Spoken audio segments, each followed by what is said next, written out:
And we are live. Had a little bit of issues right there at the very beginning, but we are live. We got a whole lot going on. Biden fell. The Lightyear movie's crazy. We're talking about a whole lot today. And I'm not really sure where to begin, but thank y'all for being here. You guys are the best audience anywhere on the internet.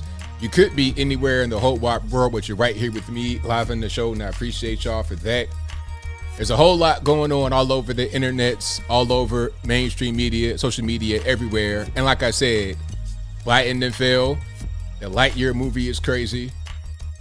What else? You have the TikToker trying to accuse somebody of doing a thing that they didn't do. We'll talk about that. We'll talk about the Stephen Colbert staffers who have been arrested outside or inside the Capitol. They're talking about we're storming the Capitol. Now you storming the Capitol. Let's talk about the lady that got in that crazy AIRbnb situation and couldn't get the tenant or the guest out. We'll talk about all those things and more on tonight's episode of ABL Live. And thank y'all again for being here. You guys are the best audience anywhere on the internet. So if you enjoyed what you have heard thus far, even through the choppy intro, if you enjoy the content in general, please give the video a thumbs up, like the video, share the video, do all of that good stuff. That'll help me out tremendously. We got a whole lot going on. Oh man, did you guys see Biden fall? We're going to get to it. You may have seen it on my Instagram. You may have seen it on my Facebook, my Twitter. You may have seen it right here on the channel. I put the short video up. I mean, is the guy like, what kind of stuff is this? Trump would never have his feet up in the air on the Getty Images image. You understand what I'm saying? I'm talking about like you like a whole dead roach right now, but I won't go down that road right now. Let's pause for the cause. Let's just pause before I get to Biden falling and all the good stuff. Let's just give a shout out to you guys, of course, for being here. I couldn't do the show without you. And of course, shout out to the sponsors. We have my particular website, ablmerch.com. That is ablmerch.com. We have hats, t-shirts, stickers, hoodies, mugs, and more right there on the website. You could brought straight to your crib, straight to your house, straight to your basement, wherever you live. Again, ablmerch.com. Check it on out. Also, shout out to anthonyblogan.com. That is ANTHONY, the letter B, LOGAN.com. For every video that I produce, I write an article to support it. So if I make a claim in my video, I'm going to support that with evidence, with links, with a source.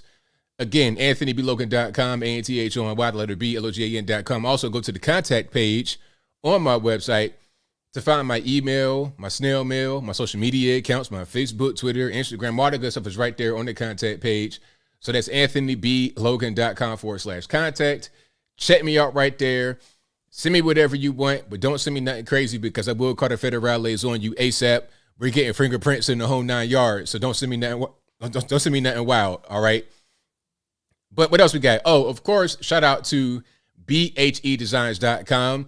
That is BHEDESIGNS.com. They make these beautiful handmade wooden flags that are right behind me. You can get ones just like this or whatever you want on the website, bhedesigns.com. Tell them that ABL sent you. Also, go to patriotpost.us, the best source of news and information anywhere on the internet. Conservative guys, been around for a long time, 25 plus years on the internet. They're rock solid people. Again, patriotpost.us. Check them on out right now, today. Now, where do we begin? I don't want to start. What they say, Barry Lee? I don't want to start with the lead. I'm going to get to Biden in a minute, so y'all hang tight on that. Let's talk about the Colbert staffers that were arrested. Did you guys see that? Now, okay, we know who Stephen Colbert is, correct? And if we don't know, let's talk about him for a moment. Now, Stephen Colbert is a late night talk show host, a la Jimmy Fallon, Jimmy Kimmel, whatever other Jimmy Irish dude there is out there. But anyway, he's a late night talk show host, and I guess he's a comedian as well. I mean, some of them jokes land is about as good as a crashed airplane, but it is what it is. So a lot of his program over the past few years, really since Trump got in office, has been dedicated to anti-Trump stuff. That's his whole thing. And even now, it's still anti-Trump. It's still anti-conservative, but especially anti-Trump. Anybody that is linked toward Trump, anybody that's endorsed by Trump, Stephen Colbert is going to attack. And of course, their favorite thing they do on the left, in the media entertainment world, I guess you would say, their favorite thing is talking about January 6th. Oh my goodness, that's worse than Hiroshima, Nagasaki, 9/11, Holocaust, slavery, the Big Bang, dinosaurs extinct. It's worse than the dodo bird going out of existence. It's like the worst thing that has ever happened to man. Worse than the Great Leap Forward, the Bolsheviks in Russia, the worst thing ever, right? They talk about it all the time. They rely on January 6th for ratings, in my humble opinion, because during Trump, everybody got a bump across the board. If you did anything relating to news or current events, and you talked about Trump, you got a bump regardless of whether it was positive coverage or negative coverage. Everybody got a bump. So they're still trying to continue this whole Trump bump thing with January 6th and negative news. So what they decided to do was send their staff to the Capitol to make content, right? Like they're a TikToker or something. Now, they didn't just go normally and get a regular press pass and do things the right way. And you would think they would do things the right way, right? After all, this is Stephen Colbert. You've been around for a long time. What you on, what's that, CBS or one of those alphabet letter organizations? This is not some kind of startup thing. You're not just starting the YouTube channel with no money. You're not doing guerrilla marketing, really. This is you putting yourself out there, your staffers out there. So you should do things appropriately, right? You should do things by the book, but obviously they didn't. So there were 7 staffers that got arrested. We talking about high-level guys. They arrested the guy that does the insult to comment dog routine. I forget his name, but I put it in the video that I did. So that's him right there. This guy that does the insult to comment dog, they probably got his name right here. Robert Smigel. So this guy got arrested, probably had the insult to comment puppet dog in his hand. Imagine getting arrested and getting sent to jail because the people that were at the actual Capitol who got arrested from the Colbert Show, again, a far leftist thing that they hate Trump, they hate anything conservative. They got arrested for being at the Capitol illegally, illegal entrance, trespassing, all that good stuff after hours. And they were told earlier in the day to leave, but they came back. So they don't even really care about the law. But anyway, imagine getting arrested, going to jail in D.C. You right next to little dreadhead young boy from Southeast. You right next to him on the bench. He's like, yo, what you in here for, youngin? What you in here for, a lover? And you got a whole pet dog. You got a puppet dog in your hand. What are you going to say to this young dope boy right here? You got a whole puppet in your hand. How you going to explain that? He's not going to really be able to process that. You know what I'm saying? This little 16-year-old dope boy, you right next to him with a whole puppet dog in your hand. But anyway, I digress. So he got arrested too. Yes, he did. With the dog probably, because what they probably were doing was making content, and they probably were trying to knock on people's doors. They went to Kevin McCarthy's office. You know, the typical, the villains, right? They probably were trying to find Lauren Boebert and Marjorie Taylor Greene, these kind of people. They're probably trying to go to their office, harassing them. They're probably trying to put the dog in their face and roast them and insult them the same way that they would do on the show. But rather than just inviting them to the show, doing it that way, they decided to go to the Capitol when they were not supposed to be there. And the whole thing about January 6th is what? Trump supporters being in the Capitol when they were not supposed to be there. Oh, it's an attempted insurrection, and they barged their way in, all that and the third. Huh? That's all that it was? And you got guys that are getting sent to the penitentiary for this, guys that have been in solitary confinement for a year and a half over this. But Colbert and his guys are able to go to the Capitol not once and get kicked out, but twice and then get arrested. So I guess the first time they got kind of a mulligan. It's like, all right, guys, we know you're in the Capitol and you shouldn't be here, but go ahead and go home. There won't be any arrests. There should have been an arrest right there. If the Capitol is so sacred and it's so guarded, why not arrest them right there? The same way they did with the guys who went to the Capitol on January 6th, huh? The same way they did with the guys who are in solitary confinement right now because of January 6th. But anyway, So you had 7 people arrested, 7 staffers arrested.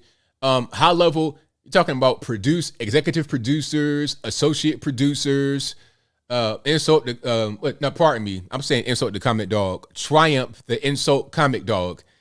I mean, whatever. I don't really care too much about his puppet's name. I mean, I don't think the dog, the puppet dog, is going to get upset at me. Okay, I'm not going to get bit by the inanimate object with a cigar in his mouth and some random white guy holding them in his hind parts. But anyway, so you have 7 staffers that have been arrested. They spent the night in jail, but it didn't. It's nothing more than that.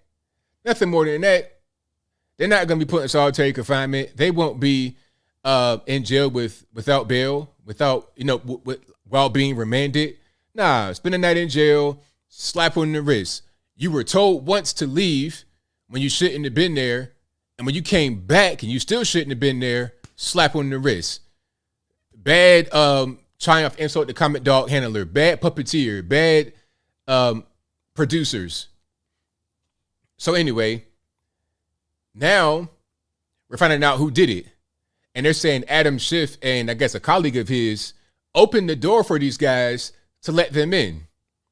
So you have the Democrats in office, elected officials, colluding with the mainstream media, as it always has been. Because although Colbert is considered a late night talk show, let's not be confused. He's still part of the mainstream media. Because Colbert, I don't see a difference between Stephen Colbert and Lester Holt. They're the same. They just do things differently. Colbert speaks on the news just in a so-called comedic way. I don't really see it as comedic. It's to the point now where he's about as dry as sandpaper, the Sahara Desert. Okay, he's dry as he about as dry as you can get, right? Dry as an old turkey on Thanksgiving. Okay, they ain't put no juice, no water in it. It just put it in the oven on 800, and you got straight shoe leather to eat for your dinner. Just a dry show. So it's almost the same as your nightly news show. They cover the news. They got the same liberal bias. It's no difference. So politicians are colluding with the mainstream media. Started right there with Adam Schiff. And he's been doing that for a long time. Not only colluding with the mainstream media, but manipulating the mainstream media. Remember the whole thing about the leak? Oh, well, I gave it to my friend and then my friend put it out. So it's not my fault, although I told him to put it out. So you gave this document, this thing, or whatever it is, to your friend, told him to put it out, but it's not your fault because you didn't put it out. But you see, if I, just a regular normie, pass somebody a gun and say, hey, you killed that person, I'm going to jail too. If I pass a gun at somebody and tell them to kill somebody and the person dies, the person that shot the person is going to jail for murder, but so am I because I'm the one that orchestrated the whole situation. Okay? You have that going on right now in Atlanta with the whole Young Thug and all these guys. These big RICO cases in Atlanta right now. You may not have been the gunman, but you told that guy over there to kill that guy over there. The guy didn't even die or get shot, but the conspiracy to do it is enough. The conspiracy is enough. Now you're going to the penitentiary. Oh, but these guys do whatever they want and it's no problem. That's what I'm talking about with these politicians. They got way too much power over us. And the craziest part is that they want to try to take our guns. It's like we can't see the play happen. You don't see what's going on here. When you don't have guns as a populace, you have you can't do anything to protect yourself from the government. They can do whatever they want. We saw that in Australia. They brought back guns there. And when the scamdemic came around, they're getting treated like dirt. Go to China, same thing. Okay, you got Shanghai, a city of like 30 million people on lockdown. What are you going to do? You can't do anything against the government. They have the firepower. You don't. But we, as citizens of America, we have the firepower. The same as the police, maybe even more at times. So there's not really going to be this whole thing where we just get taken over by the government, by some kind of rogue force. It ain't going on. Just like people asking me about this whole thing about the UN taking over America. It's like, how? The government would have to collude on it for it to almost work. And I don't see that happening. And if they did collude, it still would not happen because Americans have guns. You got 325 million guns in the wild, maybe almost 400 million guns in the wild, just in the hands of citizens. Not even just on the shelves of gun stores. In the hands of citizens of the U.S., you have about 400 million guns. So how are you going to have some kind of foreign force come over here and just take over without a fight? It's going to be a bloody battle, the bloodiest of battles. And I'm not trying to say that I want that, YouTube censors. I'm just saying, if a foreign force came to America to try and defeat us, it'd be a wrap. But I digress. I'm way down the rabbit hole. Let's go back to your man Colbert. Now, all these staffers were in the Capitol illegally, past the time they're supposed to be there because, number one, they wanted to film content. They were roaming the halls and banging on doors, going to Kevin McCarthy's office, trying to talk to them, trying to get some negative footage for their show, for ratings for Stephen Colbert show. After all, Colbert is not really a funny guy. And the content that gets him the most clicks and views, from what I can tell, is anything Trump related. And I called it right when January 6th happened, that they would play this over and over and over again for years because it's all they really have on us. We have a mountain of evidence on them as far as all the Black Lives Matter riots and whatnot. But the problem is we don't control the majority of the mainstream media. So January 6th, we put up on this high pedestal while Black Lives Matter riots that then killed dozens of black people gets no mention. Okay, it gets no mention. The riot, the person that got shot that day was a Trump supporter by an officer. That was it. But as far as BLM, you got little kids that have been killed. 8-year-old Sequoia Turner. What was it? 19-year-old Horace Winslow Anderson over in Seattle. You've seen that case over and over again. Places of business being burned down, churches being burned down, all kind of just weird stuff as a result of Black Lives Matter. And they also were at the Capitol with the Black House Autonomous Zone and other things going on.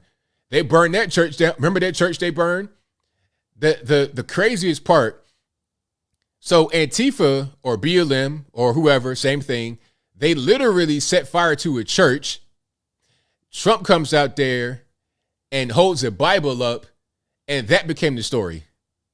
The church burning, like a church, you gonna burn a church down? You gotta be, you're crazy to be a firebug or arsonist or whatever you want to call it. But to burn the church, I mean, come on, man. That's like slapping the old lady as a 21-year-old strong male. It's like, why would you do that? If you are found out to be that kind of guy in prison where you just slap old ladies and just abuse women in general, that's not looked upon in a very nice way. It's kind of frowned upon. Okay, if you do something like that, you whooping on old ladies, you're gonna be the old lady in jail. You're gonna be some dude's old lady. He was looking like Bill Goldberg from 2001.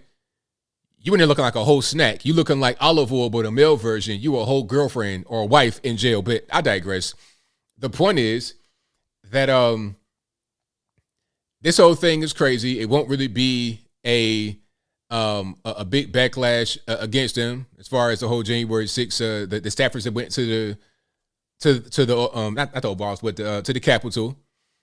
It won't really be a big backlash, but we'll see. We'll see how it all plays out. We shall see. Yeah, Kevin McCarthy, all these people. It's like, what are you even trying to do? What are you really trying to do? Right? But there's a whole lot I got to get to. I don't want to go down this rabbit hole too much longer. But I'm gonna keep following this story to see if there's any kind of action that happens as a result. Okay, if they go to jail, if they become the olive oil in the penitentiary or what. But I seriously doubt it and I think more and more we're starting to see the difference between regular normals like you and I and politicians. This is Animal Farm in real life. We're starting to see it.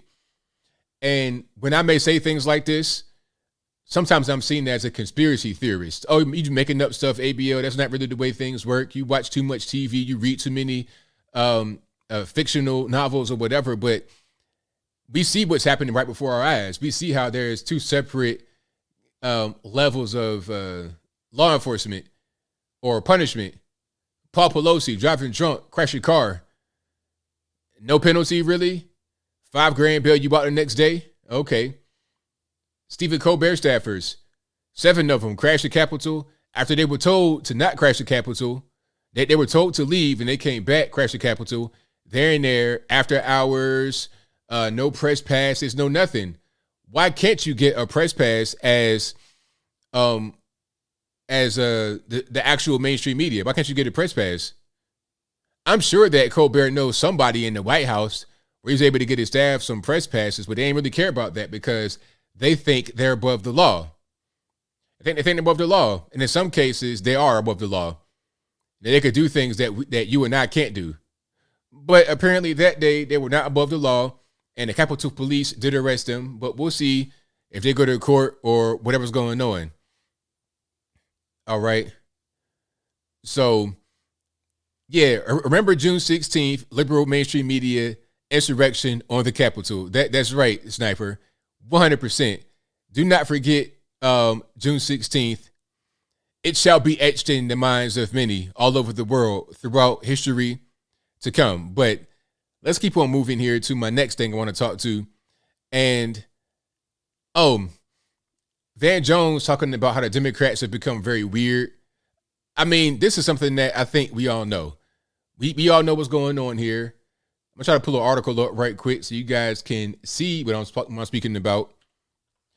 So one thing about CNN that I will say, I think their new CEO, Chris Licht, I think that's his name, Licht, Licht, I don't know. But anyway, the new CEO, because you remember, what's his name, left, Jeff Zucker, he's gone. Now you have the new CEO. He wants them to be less partisan. Okay, he wants them to be less partisan. And that's his strategy to try and gain viewers. Because CNN, just like CBS or wherever Colbert is on, they were riding that Trump bump wave too. Hating on Trump every 5 minutes. That's your strategy to gain business, to gain viewers, to get ad dollars. But now that Trump's not in office anymore and you got to do what your man Biden, and people are having real issues in life, you got gas going through the roof. Their kids are being talked to crazy at school. Now, I don't mean in an aggressive way, being talked to crazy. I'm talking about just that the kids are being told things they shouldn't learn about.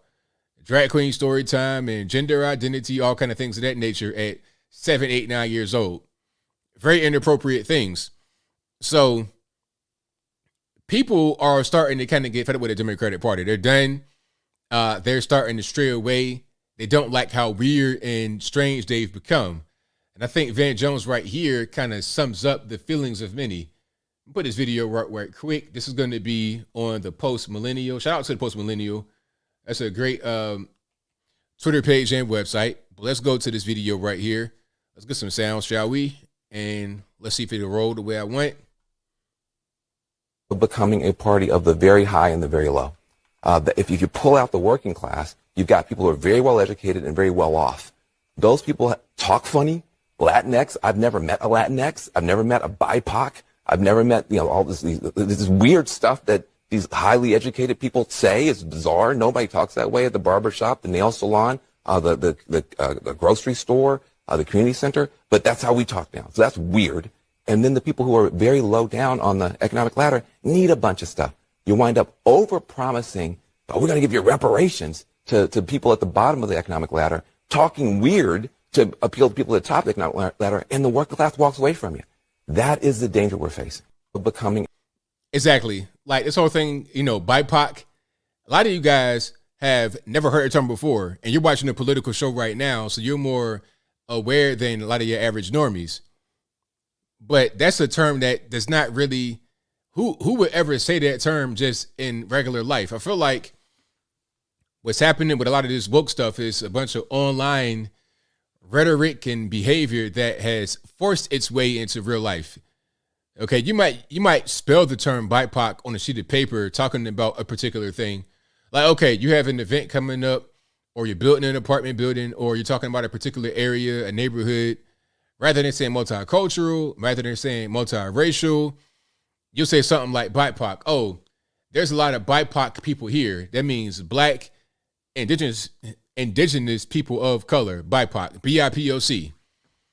Okay, so rather than just people of color, POC, let's put a B and an I, because we got to be specific when we say people of color, not just somebody that's not white, but also black and indigenous. It's so weird. It doesn't even make any sense, because black person of color, is that not redundant? Why not just say black or person of color? Or how about just say Anthony? How about that? But we can't. That's a little bit too far away. But how about just say black? Or if you must, colored person, or I'm sorry, person of color. What's the difference? Tell me the actual difference between colored person and person of color. Tell me the difference. Just the way it's like the word positioning, it just switch it around, put it up in the middle, same thing.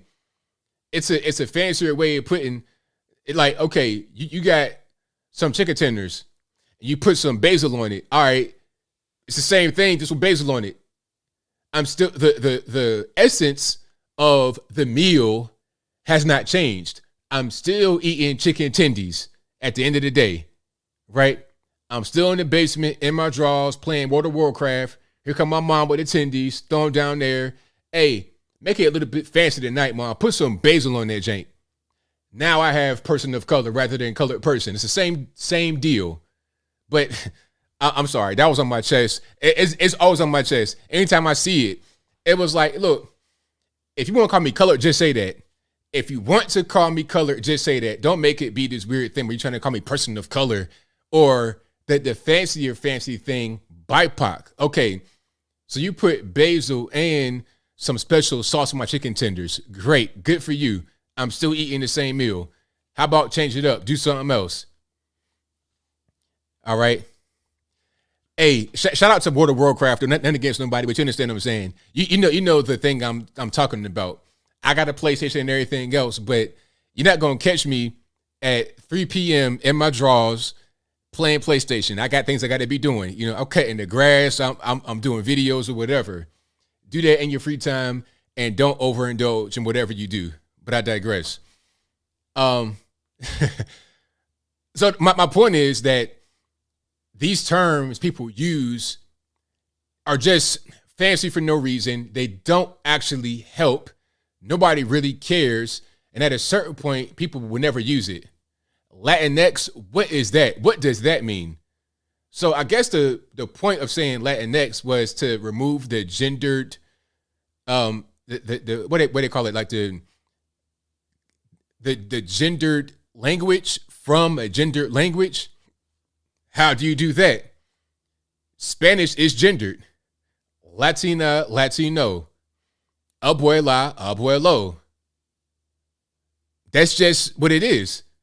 How are you going to remove the actual essence of a language from the language without changing the language? And why do that anyway? Latinx, nobody says that. That's something people say on podcasts that don't talk to anybody that's Hispanic. And you know, that's a funny thing about it. I was watching a documentary recently.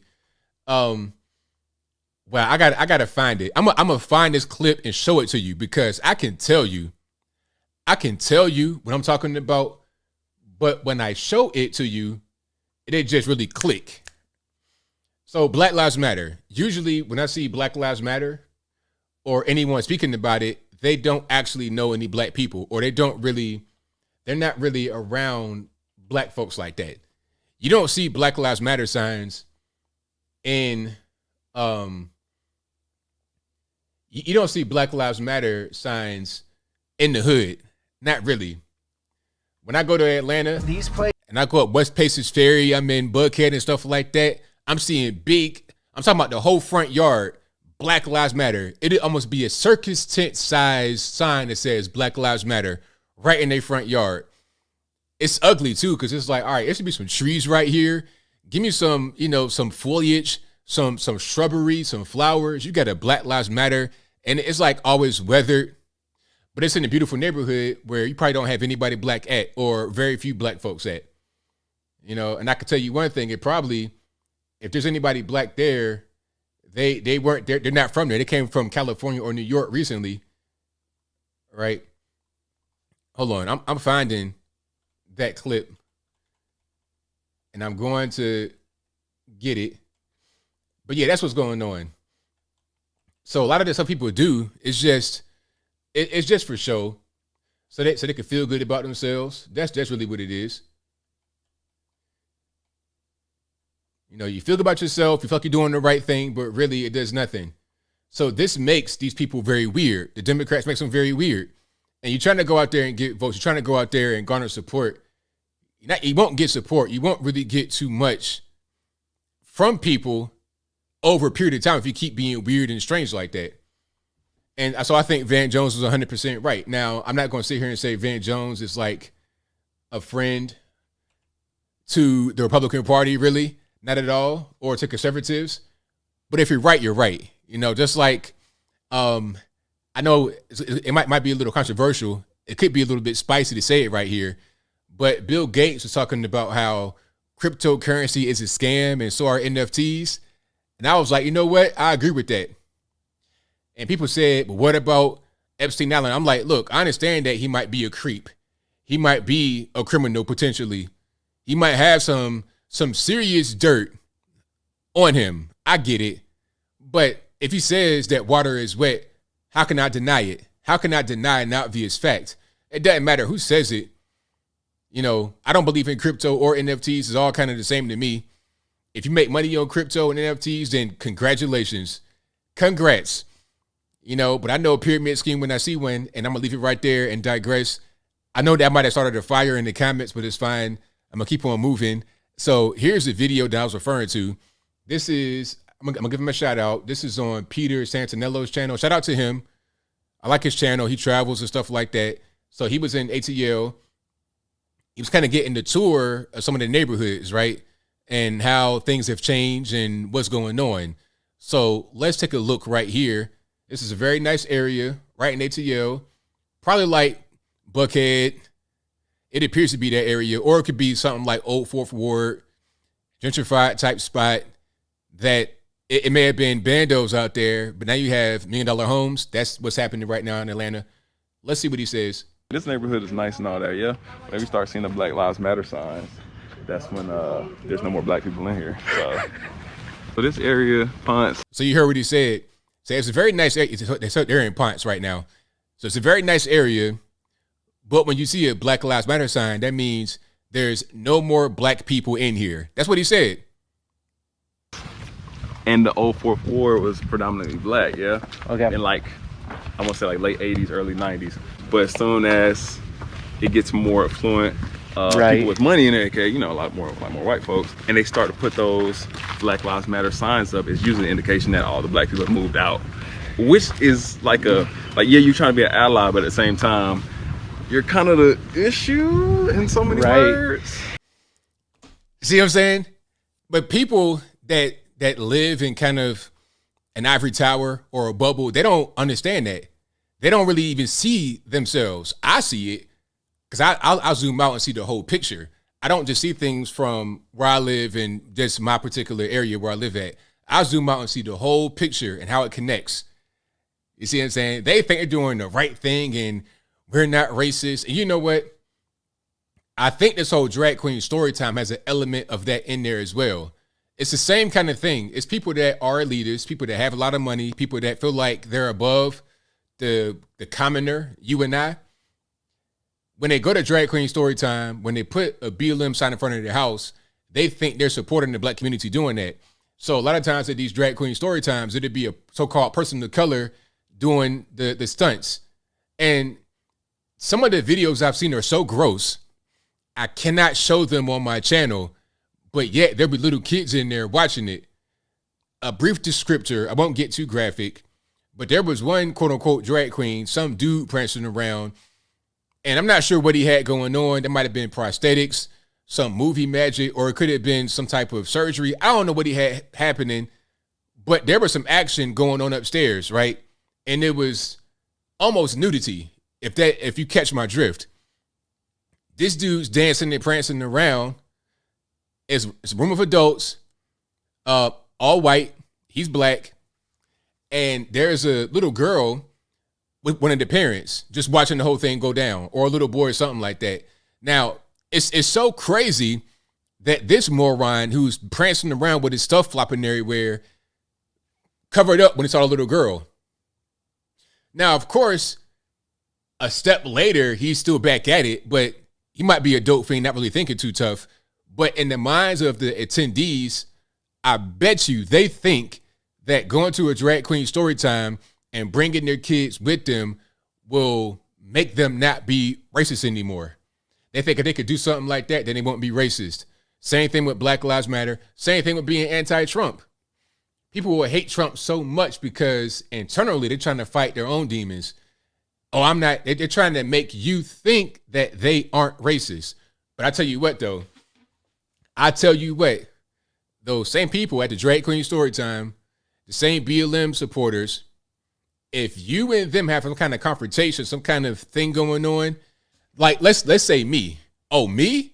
When I show up, they might as well be the 19. It might as well be antebellum South. It's time to get the pitchforks, the ropes. They go all the way back. They reveal themselves. It's like discovering a lizard person. What we call them, a reptilian. It's like finding one of them, and you trigger them, and then the whole costume come off, and then you see a whole reptile underneath. That's how it is when their eyes blink like from side to side, like vertical blinds or windshield wipers. When they go like that, that's what they see. Oh, the racism that I get from these people is crazy. Not ever in real life. They're soft, passive aggressive. In real life, they would never say anything to me. But on the internet, where they got a little bit of courage, the emails, oh, how could you? You're a disgrace to your race. A lot of N-words. That's their favorite thing to do. N-words. But you can't see them when they do it. They're very soft. But they do things behind the scenes that kind of mess the city up. They do a lot of policy and whatnot. They take over a place policy-wise, and they do things that mess you up. But they will never confront you straight on. I saw a video today, matter of fact. Shout out to my man, James Klug. He was out there talking to people about, he was asking people to send a birthday message, send a birthday shout out to Donald Trump, just randomly. Now, some gave nice shout outs, some sang to Trump for his birthday, but all the white liberals, like it might have been one black guy, but mostly everybody was white and liberal, of course, angrily, F Trump, cussing, just angry. It's one thing to say I pass and you're not really with it, but angry. There was a black guy who was not angry, who was a Trump supporter. So let me go ahead and just find that video, and you'll be able to see and hear what happens next. Oh, was that a TV show I'm talking about, Alan? Was it called V with the vertical eyes, the vertical blinking? Okay, hold on. Let me see. James Klug. Shout out to him. He's a good content curator. I seen him in here before in the chat too. Fan of his work. Happy birthday. Okay. So here is what I'm talking about. So this couple right here, let me put them on the screen. So they are not Trump supporters, right? They don't like Trump, not fan of Trump at all. And James is asking them why they don't like Trump, what's going on. And we'll see how this whole thing plays out. He needs to go away and go to prison where he belongs. I can't wait to see him in an orange jumpsuit. What does he need to go to prison for? For all the crimes that he's committed. Like what? That's always funny because when people say Trump should go to jail, all this, that, and the third, they don't really have anything they can say that he actually did that would warrant jail time. And the telltale sign is when they laugh, and they look off. They're trying to think of something at that point. But if you're so adamant about somebody going to jail, you should know what they did. Maybe, okay, maybe just like I was just talking about the people that went to the Capitol.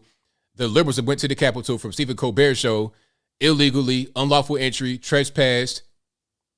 They should go to jail because you have guys that did the exact same thing that are in jail. So if it's good for the goose, it's good for the gander. It can't just be one-sided like that. But let's continue. Trying to overthrow our country? Hello? Straight CNN talking point. Where have you been, dude? Wasn't Did that you a riot? not notice? No. Did he tell him to go do that? Yeah, he did tell him to go do that. Did you watch the rally? I did. I can literally memorize the Oh, quotes. dude, your whole Now wait for it.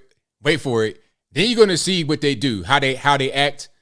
This is a typical white liberal couple. I've come across them all the time. You're gonna see what they do next. Watch. hopeless. If you don't see it, you're hopeless. Where did he tell him to go do that exactly? Like what part of it? The speech? Where did he?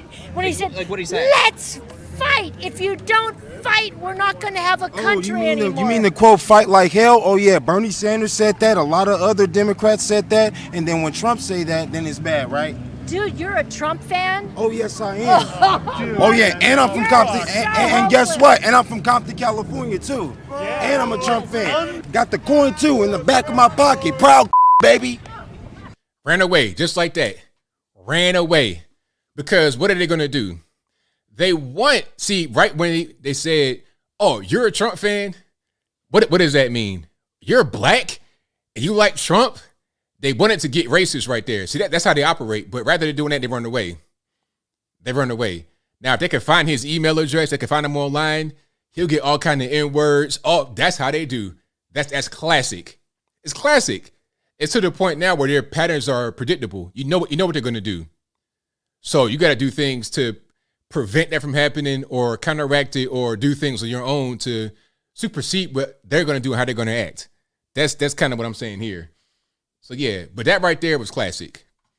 Oh, yes, it was gold, BDB. Pure gold. Again, shout out to James Klug. That's Klug. Go to his YouTube channel and subscribe. He has great on the street interview type stuff. Really good content curator. Check him out. Give him some love. But yeah, that's how they do though. So whenever you see a Black Lives Matter sign, oh, and their cars are funny. The crazy bumper stickers, Black Lives Matter, coexist. Y'all know what it is. Biden, Harris, Bernie, the little the glasses and the hair. Y'all already know what it is. They always run their way. In person, they're cowards. They're soft. They're passive aggressive. They'll say things that you think that they think you don't understand. But anyway, let me move on here. And if you like what you're hearing so far, please give the video a thumbs up, like the video, share the video, do all of that good stuff. That'll help me out tremendously. Oh yeah, and shout out to the guy, my man, my black guy that was out there with the hoodie from Compton with the Trump coin in his back pocket. Shout out to him for being 100% brave and just saying what needs to be said. Shout out to him. So what else we got going on? Okay, so I know by now you guys have seen Joe Biden taking the big dip. He fell. Like on camera, he fell. It's not even a matter of nothing else. He fell. Now, I'm going to describe what went on because maybe you guys did not get the full story. And before I continue, I'm reading some of the comments right here. You guys are pretty much on the same page to say, yes, they are passive aggressive. They talk down to you. The left are racist. Exactly. 100% correct. Okay. That's how, exactly, back up. How dare you be black? Yep. That's what they think. That's what they're saying without saying it because they're cowards and they're passive aggressive. They don't say things to you directly. All right. But let's look at your man, Joe Biden. And let's pull it up here. So here's the backstory. So Biden is in Delaware, where he's from, obviously, taking the weekend off. I mean, I know it's hard. You know, you crashing the economy, creating crazy inflation, ridiculous policies, and just stumbling way through press conferences. It's got to be very tiring doing all that kind of stuff. You're doing a bunch of work, and you get no thanks. So why not go back home, ride your bike, and have that be what it is? Now, as he approaches, I guess the other side of the path that he's on, because he's on the path, and there's like a walkway, I guess, in the street. So as he gets to the walkway, he's slowing down because people are right there waiting on him. I guess it's like a fan club of his, I suppose. Supporters, maybe all 10 people in America that still like Joe Biden. They're out there with cameras from their cell phones recording as he's riding his bike. So let's continue here.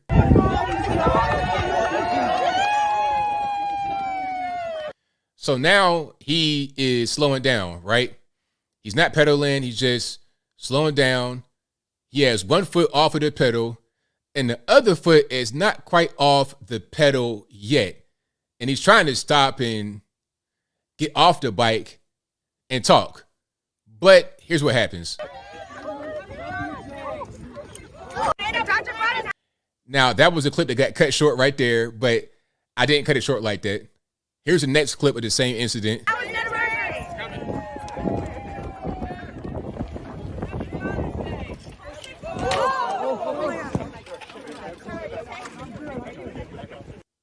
So he literally fell on the ground. I'll put that in the background without the sound so you guys see it again on loop. I put it on loop probably about 2 or 3 times. He fell on the ground. Now look. Okay, so here's what happened with the whole foot thing. He had on like, I forget what they're called, like toe guards. You guys that bike know what I'm talking about. But his foot was inside of the thing that's on top of the pedal, so it doesn't come off the pedal. You understand? So he couldn't just take his foot out of that to put his foot on the ground to stand up right off the bike. He thought he might have been already out of the pedal, so he put weight on that side of his body, and since he was not on the ground, since he had his foot in the pedal, he fell. So it's like this. I got a little flip-flop right here, right? So if he's riding, his foot is inside the flip-flop. So do this, take it out, put it on the ground. But he was struggling getting his foot out of the little flip-flop part on top of the pedal. Like, here's the pedal, the actual shoe. Here's the toe part. He was struggling. He couldn't get it out of there, so he just fell with his foot still in there. That's why the bike fell on him. Now, he says he's fine. He said it ain't nothing going on. He's okay. But if you're 79 years old and you fall on a bike, are you okay? Are you okay? I mean, physically, possibly, but are you physically okay? And mentally, you can't get your foot out of a flip-flop, basically, off the pedal. This is embarrassing.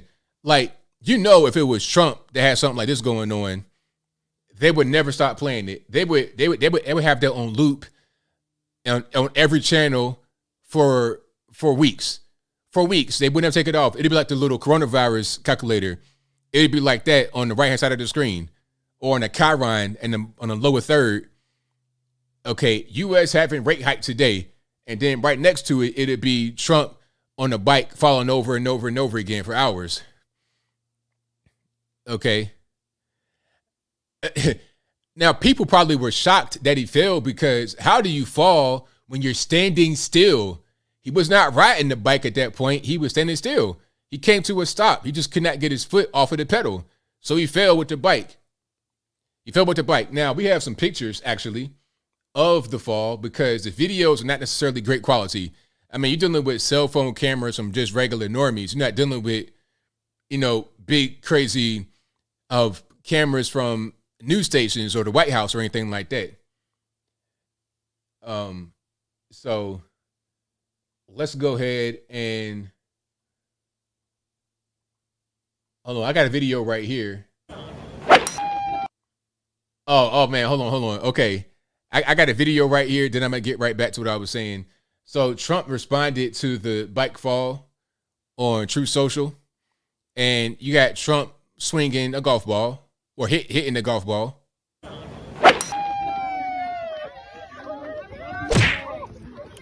And then I guess it was the impact of the ball that hit him off the bike. Okay.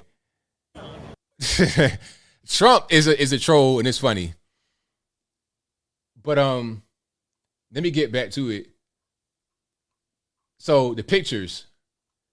We have memes, of course, because it's definitely meme worthy. The picture I saw that was the craziest, I'm not sure how you really recover from this particular picture. There's quite a few pictures, but the one I'm going to show you, hold on. Let me get this one here. And Well, there's two pictures, two main ones I want to show you. So this one, so you see Biden on the ground. It's crazy. I mean, sir, what are you doing on the ground? You're the president. Like, you're not just anybody. You're the president of the USA, the leader of the free world on the ground, sir. I mean, luckily he had a bike helmet on. That could have been imagine you fall and hit your head and go unconscious as a president. Oh my goodness. What in the world? This right here is a meme. Remember the SpongeBob meme? Hold on. I'm gonna do a little compare and contrast. Let me pull up the other meme. Let me see if I can find it. If I'm doing the right search terms here. Oh, yeah, here it goes. Right on time. So this meme right here is the new this meme. I'm not sure who that is on SpongeBob, but it's like people are around this person, like this little crab creature, and everybody looks upset. And it's like kind of like a radio blur around him. He's confused. This right here was clearly like edited, and it's an animated show, so they're making it be this way. But this right here is just straight from the camera. And you see the radio blur, he's confused. This right here is the same as that. Right when I saw that, I thought instantly, this right here. That's crazy. That's totally crazy. But then also you have this. Shout out to Grand Old Memes for this one right here. You got Joe Rogan with the microphone next to Joe on the ground. That's crazy. Because the whole Joe Rogan thing was like, he will be right there in your worst moment. You didn't get your head stomped in for 12 rounds. And he's right there talking to you with a microphone in your face. That's what's going on right here with Joe Biden on the ground. Mr. Krabs, thank you. Mr. Krabs, that's it. Somebody says, he's an old man, stop laughing. Hey, I tell you what, though, I'm going to start laughing when them gas prices go down. Old man, my hind parts. The gas prices don't care that he's an old man. You're going to pay that $5, $6, $7, $8. When I go to the grocery store and I'm paying $100 for a turkey, I mean, I don't care he's an old man or no old man. You the president. You signed up for it. You get what you get. I don't care if it's your mama, your grandmama, your auntie. I don't care who it is. They get in the same level of treatment. I don't care. It could be your 100-year-old grandma. I will talk crazy about her the same way because she's a leader of the free world. That's her job. If she don't want to do the job, then go ahead and retire. Go back to being the Meemaw. I'll leave you alone. But if you're in the office right now, you getting these jokes. I don't care if he broke his hip. I still joke. As long as he ain't die, I'm a joke, period. I don't care. You the president. You signed up for it. But anyway, I digress. But here's the craziest one of all. This right here is nuts. Sir, your feet are in the air. Your legs are up off the ground. Your feet are in the air. This right here is crazy. I don't want to see no president looking like this. You're shielding yourself. Your arms are up like, please stop stomping me. This is crazy. Sir, I mean,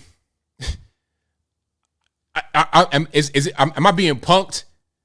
Am I going to see the guy come out from the curtain? Am I going to get like, is it going to be like some kind of big reveal, like Truman Show? Is it going to be that? Is it part of a reality show that I don't know about and everybody else does? This is crazy. This is a real picture. This ain't a Photoshop. This is him on the ground, legs up, feet in the air. I'm seeing his shoes. I'm seeing his bottom of his sole in front of my face. I should never see a president's shoe pointed upward when he's on the ground on his back. This is crazy. What in the world's going on?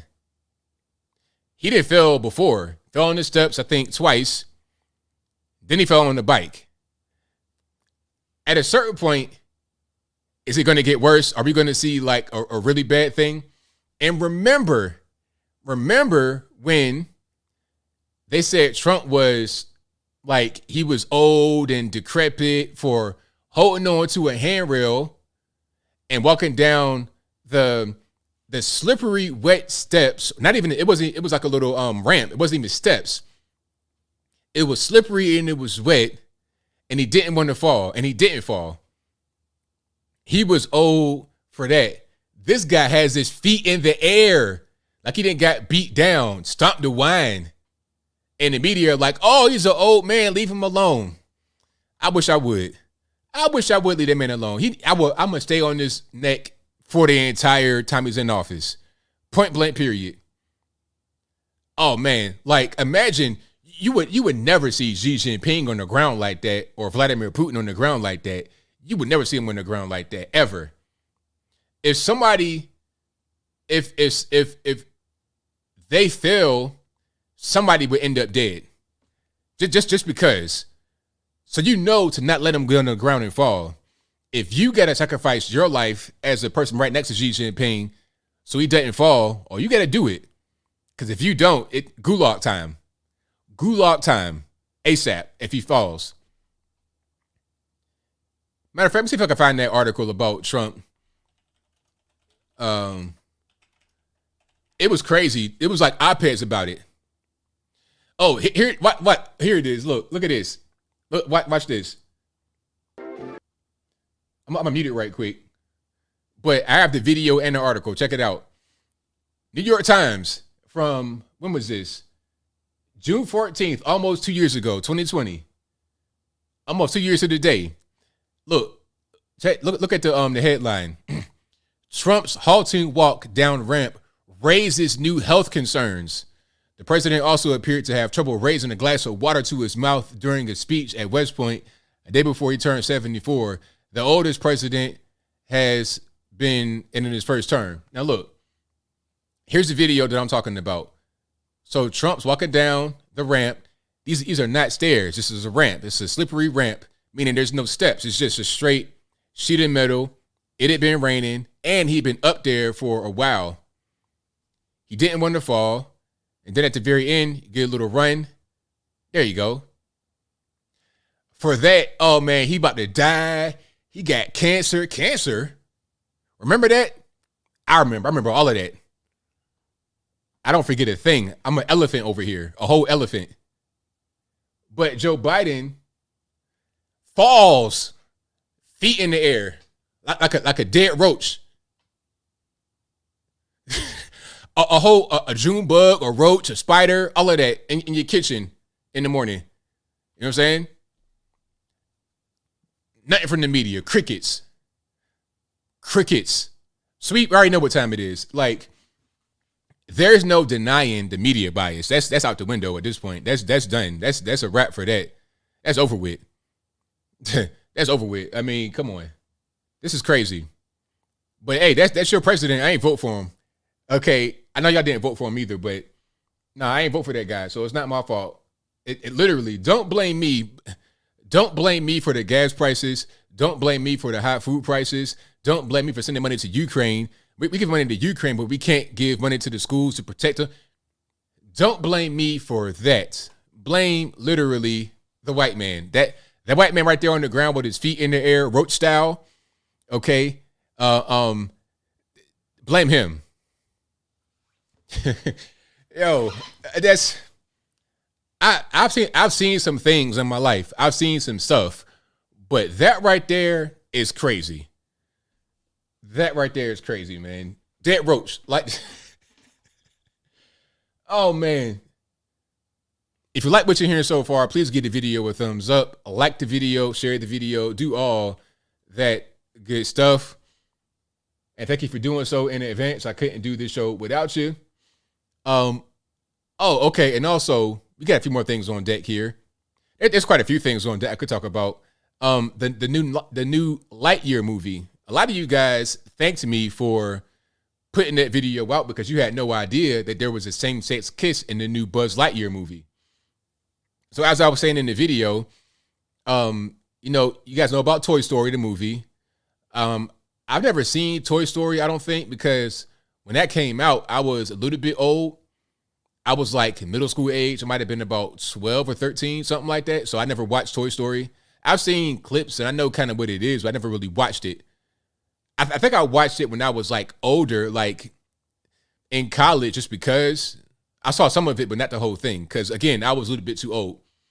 It's a movie really targeted towards children, little kids, and like to like maybe 11 to 12, that age range, right? It's a children's movie. It's animated. It got toys in it. It is what it is, right? So they've had a few of these movies. I think they had 4 Toy Story movies throughout the years from like the 90s up until 2014, 15. So now there's a new movie about a character in Toy Story called Buzz Lightyear. It was very popular. There was all kind of toys and everything for Buzz Lightyear. And in the movie, it's very woke. I remember the original Toy Story to a certain extent, and I don't remember it being so diverse, quote unquote. It's like Buzz Lightyear is the only white guy in the new movie. He has a black sidekick who is voiced by the lady from Orange is the New Black, Alicia something. I forget her last name. But this woman, this new sidekick, is a lesbian married to a woman, and she kisses her wife in the movie. Now, again, this is for children. Animated movie for kids, little kids, toddlers, and everything else. And what ended up happening is parents that have watched Toy Story as a child, they'll take their kids to go see it because of the nostalgia factor. They want to see it themselves, and then to entertain the kid. Family friendly, all this and that and the third, but you got a same-sex kiss in there. A lot of you guys are like, hey, man, thank you for the heads up because I plan on going to see it with my kids. No, wife, kids, go see it, big family outing. But I don't want that LGBT stuff in there, all right? That's just what it is. It's not about hating people that are gay or whatever. I just don't want that in the children's movie. Now, if I'm going to watch a thing that is for adults, that's something else. I still may not want it in there, but if it's rated R, I might see a few things that you would not see in the kids' movie, okay? So, yeah, and as a result of the kiss, the movie's been banned in 14 countries and mostly Middle East.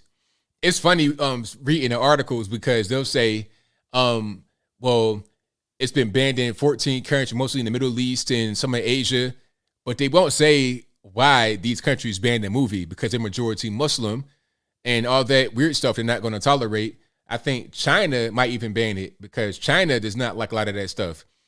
Either China will ban it or that particular scene is going to get cut out. And as a matter of fact, that scene was cut originally. Disney had cut the scene, but after the whole Florida thing, remember the whole thing with Ron DeSantis and Disney. Disney was discovered to have donated to some Republicans in Florida, but not just them, but also Democrats. They donated to everybody politically. After that was discovered, then that was a big outcry at Disney, Pixar, etc. So Pixar wrote a letter to Disney about how they felt some kind of way. So that wound up making Disney put the gay scene back in the movie. You see, it's not even about nothing. It's not about trying to tell a story. It's not about anything other than a political agenda. Why did it take a letter from Pixar employees who were mad about some political stuff in Florida for them to put a scene into a children's movie? What's that got to do with the tea in China? Like, they put it back in there because of political pressure from their employees. That's what happened. And also gay organization, GLAAD, GLSEN, etc. It's a political thing. And why be so adamant about putting the gay scene in the children's movie to try and brainwash children? Again, you got kids going to drag queen story time. You got kids putting money in the garter of a male stripper with breast implants and things of that nature. I mean, you see what's going on as a whole. It's a thing. It's a real attempt at indoctrination. It's very simple. So if you plan on going to see that, if you plan on going to see the new Buzz Lightyear movie, be warned, it's going to get woke. It's going to get woke. And I don't even mind, going back to the whole race thing, I don't mind a movie that has whatever race in it, but it's just kind of cringy to me when you could tell it's being done just to fulfill a particular political ideology. It's like, all right, if all the Toy Story movies, or the one that I remember, was not really diverse, and it was just kind of like about toys or whatever. Now all of a sudden, the new one is like all black except for Buzz Lightyear. I'm like, it's kind of weird. Like, what is this about? I just don't understand. You're putting people in there just because it fits a particular narrative rather than for the story going forward. I don't like that. That's just kind of insulting to me personally. And the whole thing with the sidekick, of course, this is somebody that's, what do they say, intersectional. It's a political thing. And the funny part is that, I forget who it was, a CEO or somebody over at Pixar, Disney, they were like, oh, I did not know it'd be a big uproar. Like, come on, man. Really, you didn't know that? How could you not know that? You did everything for political purposes. Maybe you guys did not think that being intersectional, maybe you didn't think that intersectionality was a small ideology. It's not a thing that everybody does. You guys do it at Disney Pixar because you're a ridiculous woke company, but the rest of the country is not that way. They're not so woke and ridiculously stupid. That's a corporate policy over at Disney. That's all that's going on. So yeah, I mean, that whole thing is a big mess. It's all political. And why do you want political stuff in a children's movie? I came here to just have a good time, to watch the film, and that's it. I did not come here for a lecture. I did not come here for anything else. And that's just kind of what it is. All right. All right. Oh, somebody said they're older than me and they watched the movie. I don't know, man. Like, by the time I was like 12, I was watching like wrestling and stuff. So I felt like Toy Story was a little bit too young for me at that age. But if you watched it when you were like 18, I ain't judging you. No, do your thing. Now, if you were watching, what's that, My Little Pony at 21, I got questions. I'm calling the authorities like, hey man, go to apartment 2A and check his laptop right now because you might find something. Okay, I don't know what, but you might find something. Anyway, intersectional, like a road intersection. Intersectional means you have all the different things going on at once. So, I almost forgot about that part. So the buddy in the new Lightyear movie, Buzz Lightyear's sidekick, is a black gay woman. So all those things intersect. Am I saying that right? You guys who are really well versed in their language, because they got their own language already. If you've not noticed, they got their own language. Oh yeah, a lot of words they say you don't even know what they say. It's a lot of words they say that impact you. In law, you have no idea what they mean. BIPOC, what's that? Intersectional, what's that? Space. What does the word space mean? Like, what is that really? I'm gonna look it up right quick as far as the whole thing. And they define things like lawyers. You understand? Like you read, like I said it earlier, you read certain documents and you can't understand it because it's written for lawyers to understand. So I Google intersectional. This is a term. Okay, so let's check it out. I'm gonna just read it, and then if you understand it, you let me know. And I'm a reader. I read all day long. I write also. My website, you could every article on there I wrote myself. All of them I wrote. I'm a writer. I'm a reader. That's what I do.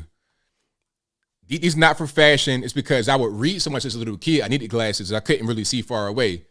I could see right here because my book would be right here, but I could not see far away from my book.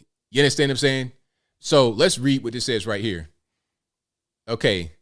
The concept of intersectionality describes the ways in which systems of inequality based on gender, race, ethnicity, sexual orientation, gender identity, disability, class, and other forms of discrimination, quote, intersect to create unique dynamics and effects. Okay? So that's what I said. It kind of falls into it. So you have a gay black woman. So you have gender, race, ethnicity, sexual orientation, gender identity, class, all of that. That's part of it. So the more of these things you have at once, the more intersectional you are. Okay? So me, just as a straight black male, it's not enough. All I got is black and male. I don't have the homosexuality. I don't have the whole thing about being a woman. I don't have the class issue. I'm not disabled. I don't have those things going on. So now you got these little kids that try to put all their intersectional values into one just one statement. I'm genderqueer, I'm pan, I'm non-binary, I identify as a tree, I identify as rainwater, I'm trans age, I'm 21, but I act like I'm 35. I'm from Poland, although I was born in Florida. Stupid stuff like that. The more you kind of just tack on, also, I got a bum leg, I got a pinky toe that's bruised, I got turf toe, I got fungus on my back, so I'm disabled. They try to put all those things in there to give themselves more power or a higher place on the totem pole of being intersectional. That's all it is. That's all that I see. And kids get into that a lot, especially because they want to be accepted. They want to be part of something. So they get part of the intersectionality gang. I see that all the time on the internet, especially. That's where that kind of stuff lives. All right. So, and I got some more pictures for you guys. And if you like what you're hearing so far, give the video a thumbs up. But I move on from that particular topic. So we got Juneteenth tomorrow, and I personally know about the holiday because, I got a whole story about how, just a real quick rundown for the new people that have not heard my particular story about Juneteenth. So when I was a little kid and throughout my life, my dad drilled the story of Juneteenth into me because Dad was born on June 19th. So was his uncle, my great uncle. So Granny's brother, my dad's mom's brother, was born on June 19th. So was my dad. So I would hear about it every year. No story about Juneteenth, son. The story was, of course, in Galveston, Texas, 1865, when the war was coming to an end. They were informed that the war was over by Union soldiers. So what that means was, what that meant was that the slaves were free. Right, because you had the Emancipation Proclamation that was passed in about 2.5 years earlier. But there was no cell phone, there was no internet, so you couldn't just broadcast like, okay, it's over with now. The states in rebellion, not the North, the states in rebellion have now freed their slaves on January 1, 1963. You couldn't just broadcast that from D.C. So you had to actually bring people there, soldiers from the Union, to not only inform, but also enforce. So by the time they got to Texas and Galveston, it was a 2.5 year process to do this. So when they finally came in Galveston, informed and enforced the end of slavery, it was a big celebration, right? So that particular day became known as Juneteenth, June 19th, 1965, okay? So fast forward throughout the years, in the early 1900s, late 1800s, it became a thing that spread throughout Texas and then throughout the United States. But it always remained low key. When I was a kid, nobody knew about Juneteenth at all. I knew about Juneteenth because my dad told me, because my dad, when he was a young man, he was into a lot of the pro-black stuff. He was really deep into it. The Huey Newtons and Southern Nonviolent Coordinating Committee. I'll tell you how deep Dad was into it. When I was about 8 years old, I did a book report on SNCC, SNCC. And when I did the book report, Dad was really involved. He was telling me all kinds of stories about that, about what he knew back then by kind of being involved with it a little bit. So I knew about this kind of like conscious stuff as a little boy, about 5, 6, 7 years old. But anyway, so on Juneteenth, what we would do is go to D.C. That's where my uncle lived. And my dad would come, I would be there. My other uncles would be there, my aunt, Grandma sometimes would be there. Family reunion type situation, cookout, birthday party, Father's Day party, and Juneteenth wrapped into one. And a reunion for their family. So for me, it meant something, but it was always low key. Always low key. It wasn't this big thing. But what happened was Trump had a rally in Oklahoma, in Tulsa, Oklahoma, 2 years ago on June 19th. But as a result of this, he got protested. People came out and said, how dare you come out here on this sacred day in this sacred place? Because Tulsa was a place where you had the race riots in 1921. You know, they called that the Black Wall Street bombings, right? But it was really a race riot. But I digress. That was 1921 in Tulsa, Oklahoma. Now, that's not anywhere near Texas and Galveston. And the date was way different. During the Civil War, 65, and then 1921, that's about how many years?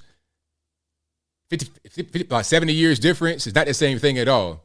But they made it seem like Juneteenth and the Black Wall Street situation were the same thing, linked together. It was not.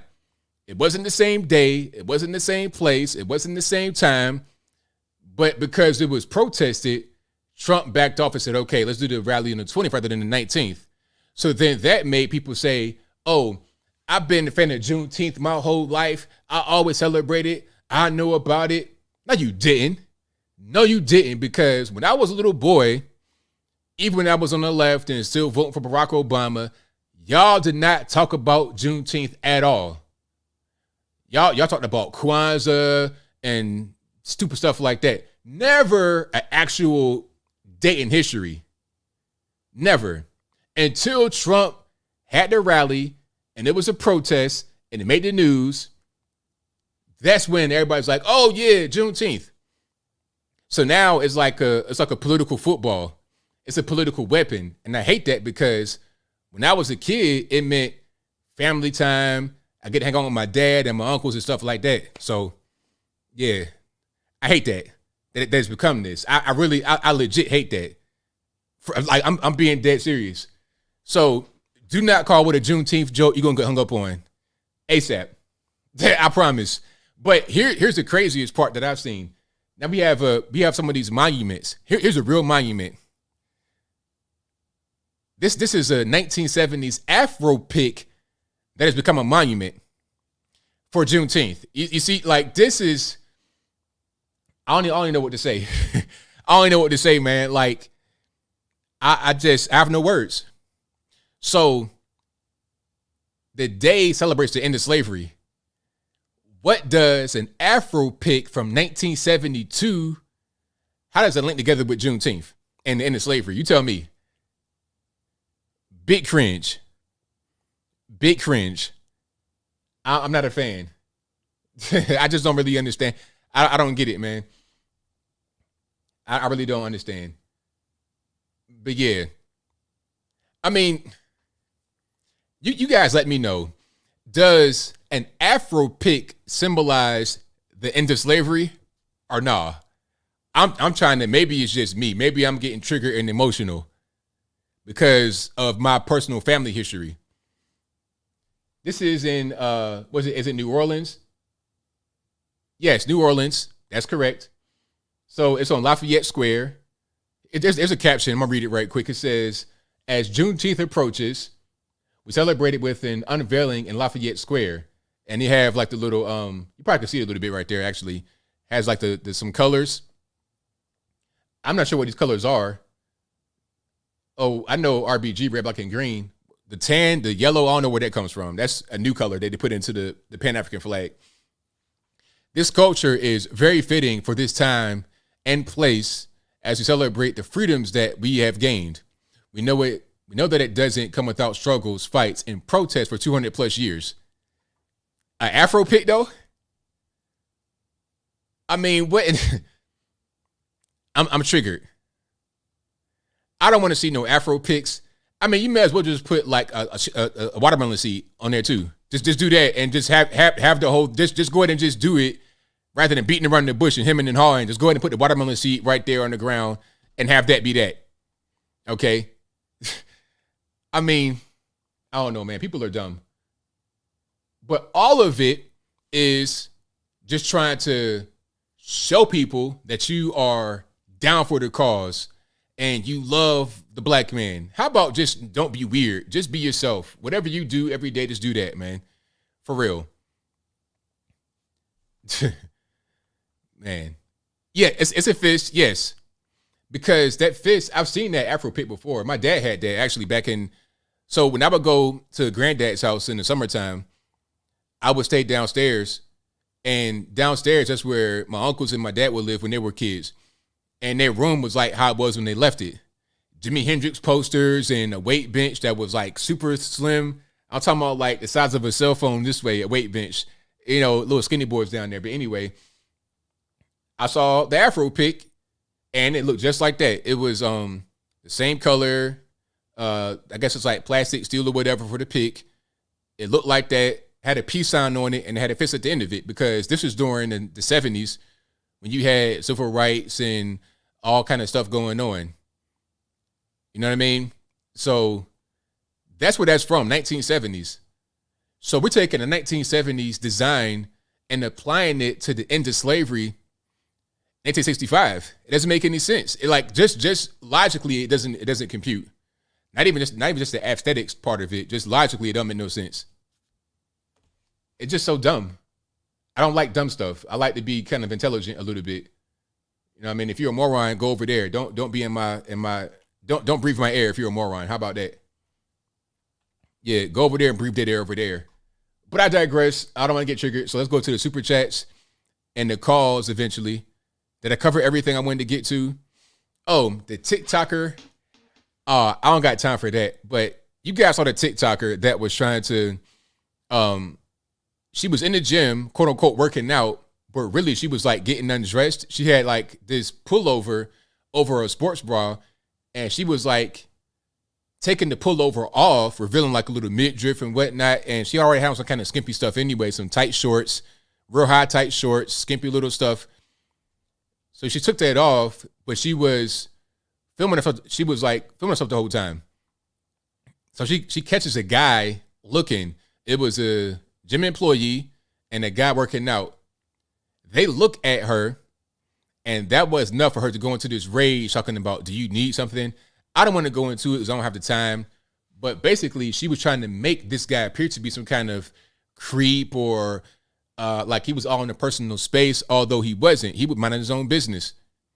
Minding his own business, wasn't in her space. He was across the gym, but she was already filming, trying to make him be a bad guy for a TikTok audience. That's all that it was. And it was funny because she put the video up thinking that people would be on her side, but she got roasted.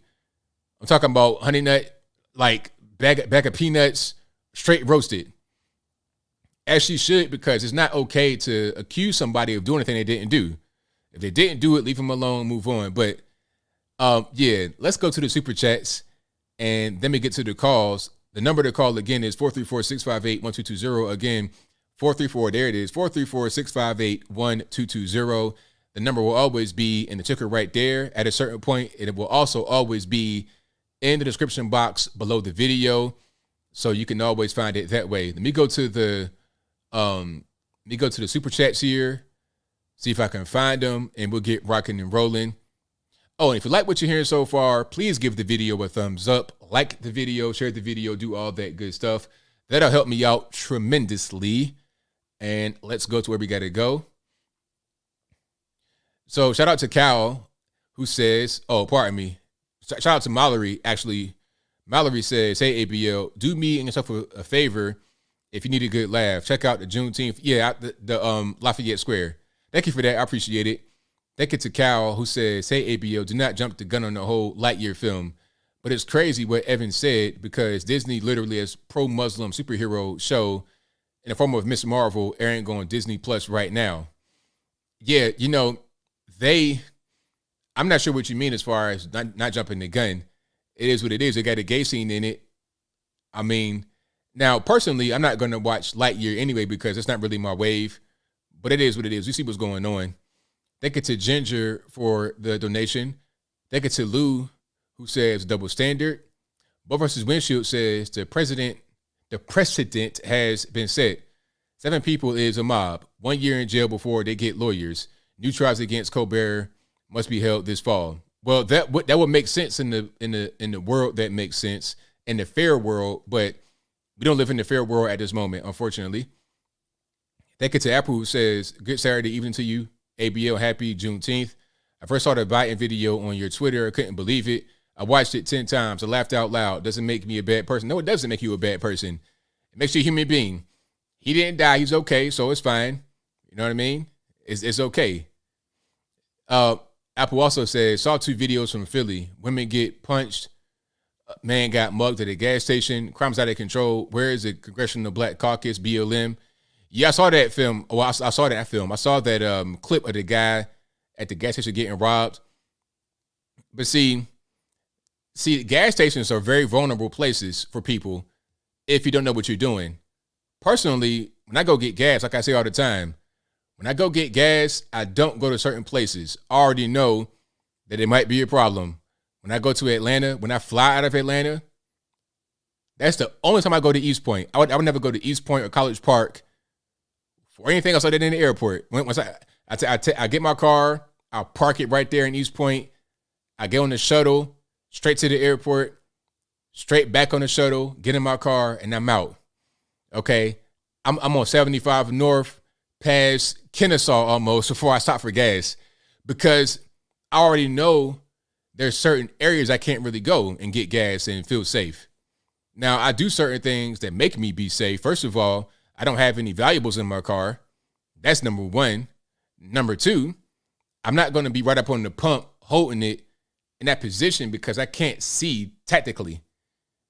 What I do is I put my pump in the truck and put the lever on so it stays flowing, and I always fill up, and I get behind my car so I can get a full view, and I'm always moving. I don't just stay still in one area, but I always do enough to make sure that I'm seeing a full view of my surroundings.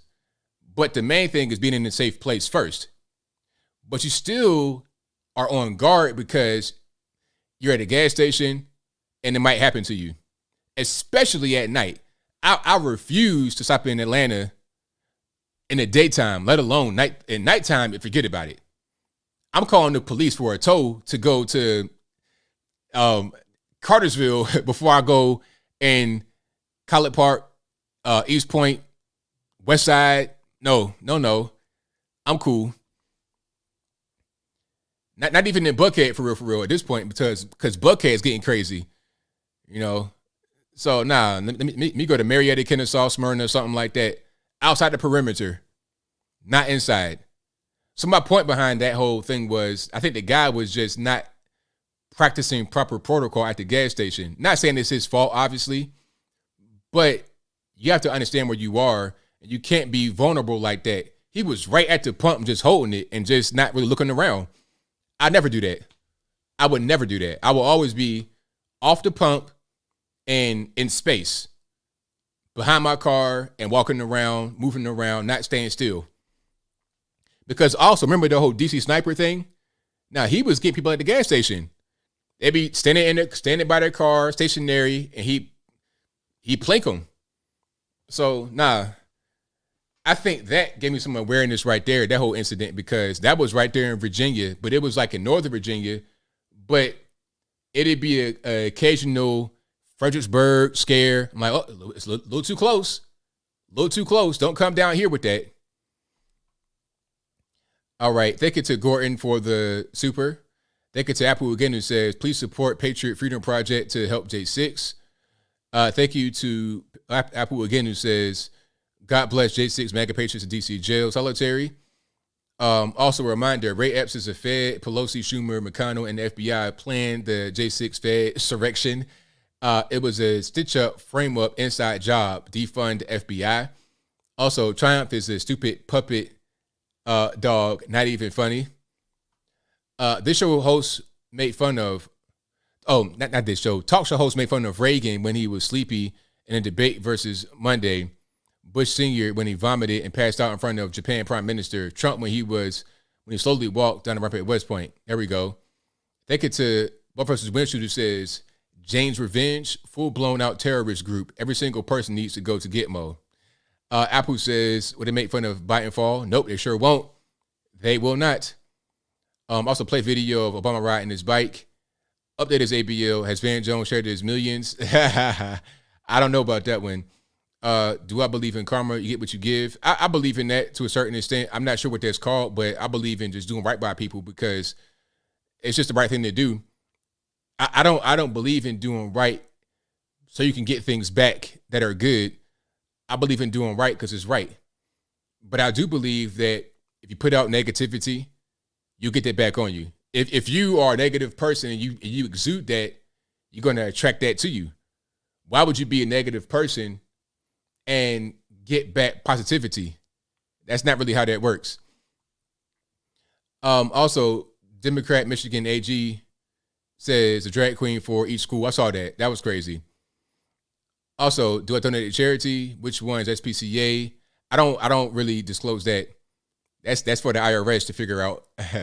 Also, do I listen to radio, physical newspaper? I have XM radio in my truck. I listen to that. But I don't read papers, physical papers. No. Occasionally, maybe if there's something going on in the city, I'll pick one up. But for the most part, no. Nikki says, this is why I work, to support those who preach the truth. Thank you for that. I appreciate you. Apple also says, opinion on Karen Jean-Pierre, does she tell the truth? I don't listen to her much. That's the new press secretary, by the way, in the White House. I don't listen to her too much, so I wouldn't even really know.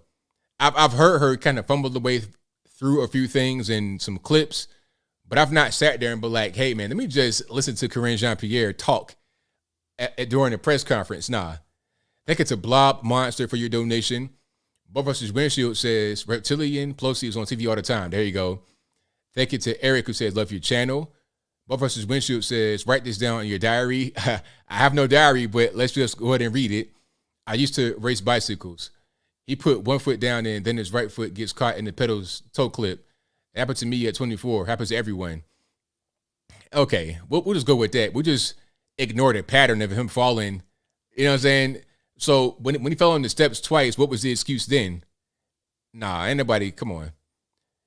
I ain't trying to hear that. I promise I ain't trying to hear it. The relationship rehab says Biden's bike riding is a direct reflection of his presidency since he has been in office. There you go. I'm with you. Noah Garcia says, as Jericho would say, that's what happens when you ride a bike with no seat. Buff vs. Windshield says Biden on his back. Pick Humpty Dumpty comes to mind. Noah Garcia says, was that Biden with his legs up on the ground of Kamala? Okay, no. Let's not get too spicy. Then get to Apple, who says, feet in the air, Biden be a turtle like cocaine Mitch. Hilarious. A turtle? That's funny. I'm going to use that one, Apple. Everything Track says, they cut John Boyega on Star Wars poster in 2. Oh, yeah, China are super racist. Hey, I saw a video. China, like, I've said it before. I'll say it briefly and I'll move on. China is worse than the Europeans when it comes to Africa. People think that China are better for Africa because they give money with no strings attached, but that's not even really good to do because all you're going to do is give it to a general butt naked. He'll take the money, build a palace for himself, and he won't give any benefit to his country. That's how that works. But anyway, China don't have any altruism. They lack that as a government. Maybe as people as well, because what they've been through with the Great Leap Forward, but there's zero altruism, none. So they don't care about what you're going through. They don't care. Like, I'll put it to you this way.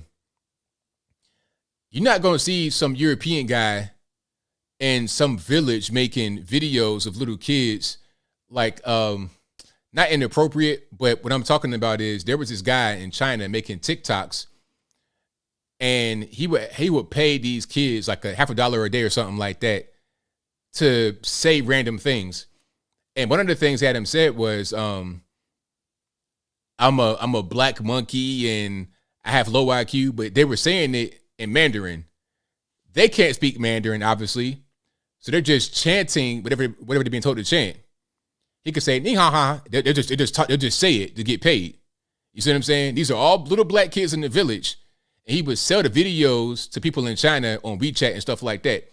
You're not going to see that in any European country at all. Not in no 2022. They have altruism. China does not. They don't care. They don't care. They do whatever they want in Africa. And you're going to see that as time progresses here. You will see it. Let me see. Thank you to His Darkness, who says, why isn't the reporters that Schiff led into recon Jordan McCarthy Colbert office and got caught and arrested on the same day?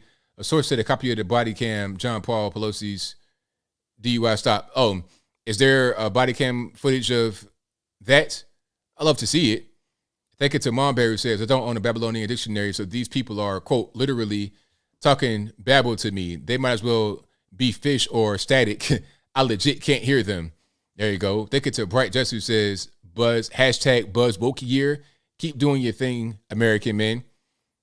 And shout out to Nikki for your donation. Happy Brother's Day donation. Yeah, I don't have any kids, so I thank you for your donation. But let's get to the calls. The number to call, 434-658-1220. Again, 434-658-1220. But yeah, China, zero altruism. None. They don't care. They do whatever they can for themselves. That's just what they do. And as far as the government, they don't care. No, they tell you to not be sympathetic or anything like that. The guy I'm talking about, he was talking to somebody else that was undercover.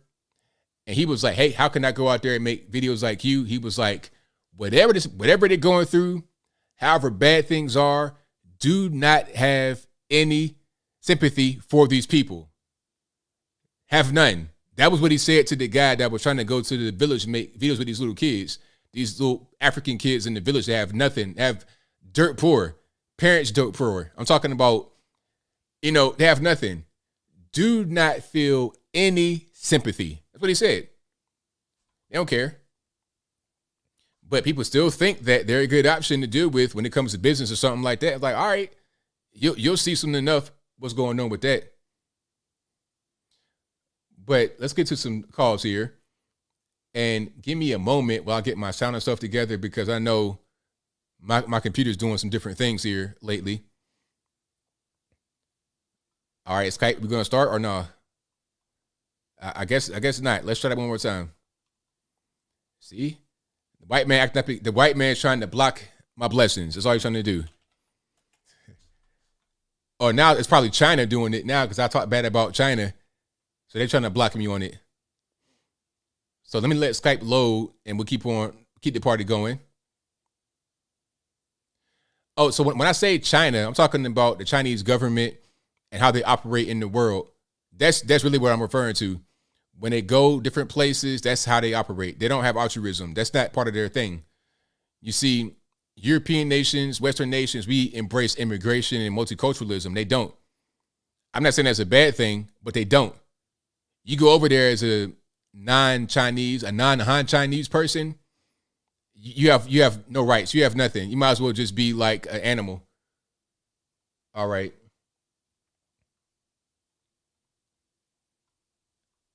Okay. Let's try this right here. Matter of fact, I got to get my sound and stuff together. Y'all give me 1 second, please. And we'll go ahead and do that.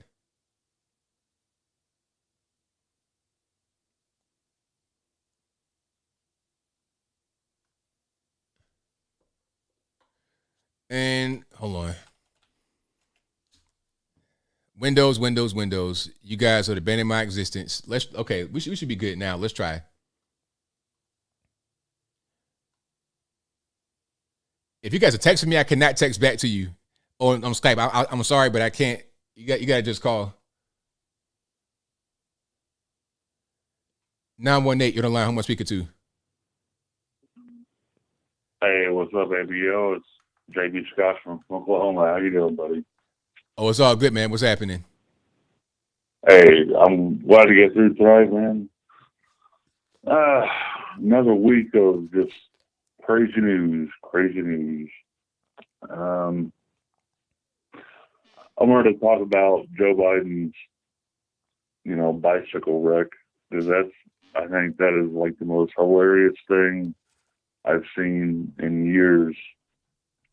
Yeah, definitely crazy. I mean, when I saw it, I was almost like kind of shocked. I was like, wait a minute, is that real?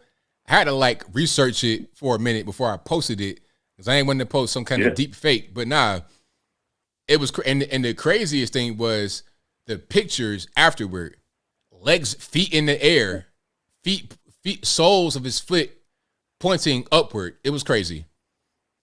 Oh man, that was like watching Leslie Nielsen in the Naked Gun movies. Yeah, exactly. Doing that kind of comedy. But I wanted to mention something about that video. You got to really pay attention to the beginning, because he was riding up front with Jill on his side, and Jill, she veered off to the right to take a turn, and Joe just kept going straight forward toward the crowd. And then when he fell off, you didn't notice the first thing he did when he finally stood up. He got up and he went towards the smallest child in the crowd. Yeah, that's totally crazy. But of course, it's Joe Biden. Is what he does. We've seen it time and time again. And at a certain point, if you see the same behavior over and over, it's called a pattern. Mm-hmm. Yeah. Yeah, he's got a pattern of some very strange things. Let me say one more thing before I go. I don't watch TV a lot. I don't watch TV anymore at all, honestly. I just watch YouTube, and, I see a lot of ads on YouTube for commercials for anything, and like new movies, TV shows. And there's been a few from like just the last week from Hulu that are just promoting some very, I would say, inappropriate behavior for young children. I can't tell you the name of the shows because I don't know, because everyone that I've seen, I was like in shock. I'm like, is this actually a real ad? Right. So I don't know. Hulu, I don't know about it. I don't subscribe to it. I got HBO Max, just so I can watch the new Batman movie, which is awesome. But other than that, yeah, all right. I'm just ranting on here. Thank you for the call, man. I appreciate it. All right, man. Love you, brother. All right, now. All right, shout out to the caller. And let's get to some more calls here. Let's go to calling line speaker to 347. Hi, ABL? I'm speaking. Hi. Hi, yes. So my name is Ashley, and I listen to your show all the time. And something happened today that I felt was really important to at least share. And I know that you have a lot of listeners. So I met a young lady today, and she told me that she found out she had a 401k from a prior job.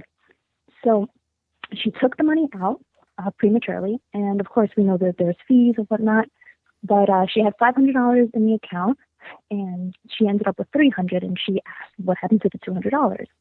And she was told that under Joe Biden, that $200 is actually sent to Ukraine.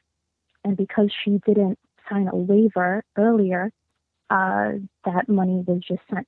She didn't decline it officially, which I thought was absolutely insane. Wait, hold on. So the money was sent to Ukraine. Look, I kind of missed how it went from the 401k to the Ukraine. So when she was trying to take the $500 out of the 401k, she found out that it was only $300 that she was getting back. So she called whomever it was, and they told her, well, yeah, the $200 is actually taken out and sent to Ukraine under Joe Biden. No way. And she wasn't aware of that. Yeah, that's what she told me. And she wasn't aware of that, obviously. And she said, well, I didn't approve of this. So why would this happen? And they said, well, you didn't sign a waiver prior to taking out the money, so this is under his guidelines. Oh, so I guess when she withdrew the money, maybe there was something that said, if you don't sign this right here, there's going to be a penalty of $200. Yeah. Yeah, she was saying that that she wasn't even told that she was supposed to sign something, that it just happened because she took the money out prematurely, and she was $200 short, and it was sent to Ukraine. And she kept on saying, I didn't approve that. That's not, why is my money going to Ukraine? That's my money that I put away. And she was really upset about it. And I'm not sure if anybody else is taking out, because I know with the economy the way that it is, I don't know if people are taking out their money prematurely either, but I know there's fees that come along with it, but I think people maybe need to look into it and see if some of that money is going to Ukraine as well. Yeah, I mean, that right there, that's unreal. Like, if that happened, if that was me and that happened, I'm going to the Supreme Court. I'm going, like, you're going to see me every day, because it's not even a matter of the money. It's a matter of, hey, you're literally robbing me and giving Ukraine. You're just basically taking my money and burning it, but I need that money. So, you would see me every single day. Yeah. Yeah, so I thought it would be really important to share that information with you, and maybe some of your listeners. I don't know if they're doing that themselves as well, but I don't know. Under this administration, we are so very, and not that we voted for this administration, but I'm just like, every day is more disappointment and more disappointment. And I mean, this isn't the time to rob people of their money. It's not. It really people are isn't. already suffering. Right. Absolutely. Well, I just wanted to share that with you. I know you have more callers. But thank you for taking my call. Thank you for the call. Appreciate you. Okay. Bye-bye. Ain't no way. Like, if I'm gonna give some money, like, let's say I go to my account, my checking account. I'm checking out $500, and they say, oh, like, if I see on my statement, like, if I look at my statement and I watch my financials like a hawk in the sky, I'm talking about, like, I could be in the clouds and look down in the water and see a big badge just sitting there glistening, like, hey, come get me. I'm gonna swoop down from the clouds like an airplane, and, like, I'm talking about 90-degree dip, like a whole nosedive. I'm going straight into the water and getting that badge, and I'm good money. Okay, that's how I look at my finances. I'm looking at it like that. So if I see on my statement that 1 red cent is not where it's supposed to be, I don't care what it's for. Dying kids in Africa, Ukraine, Russia, the moon. I don't care what it's for. No, that's mine. I did not authorize that. Give me my money back. I'm on the phone the first thing in the morning. Hello, let me talk to instantly. 8 o'clock in the morning. I don't play like that. No.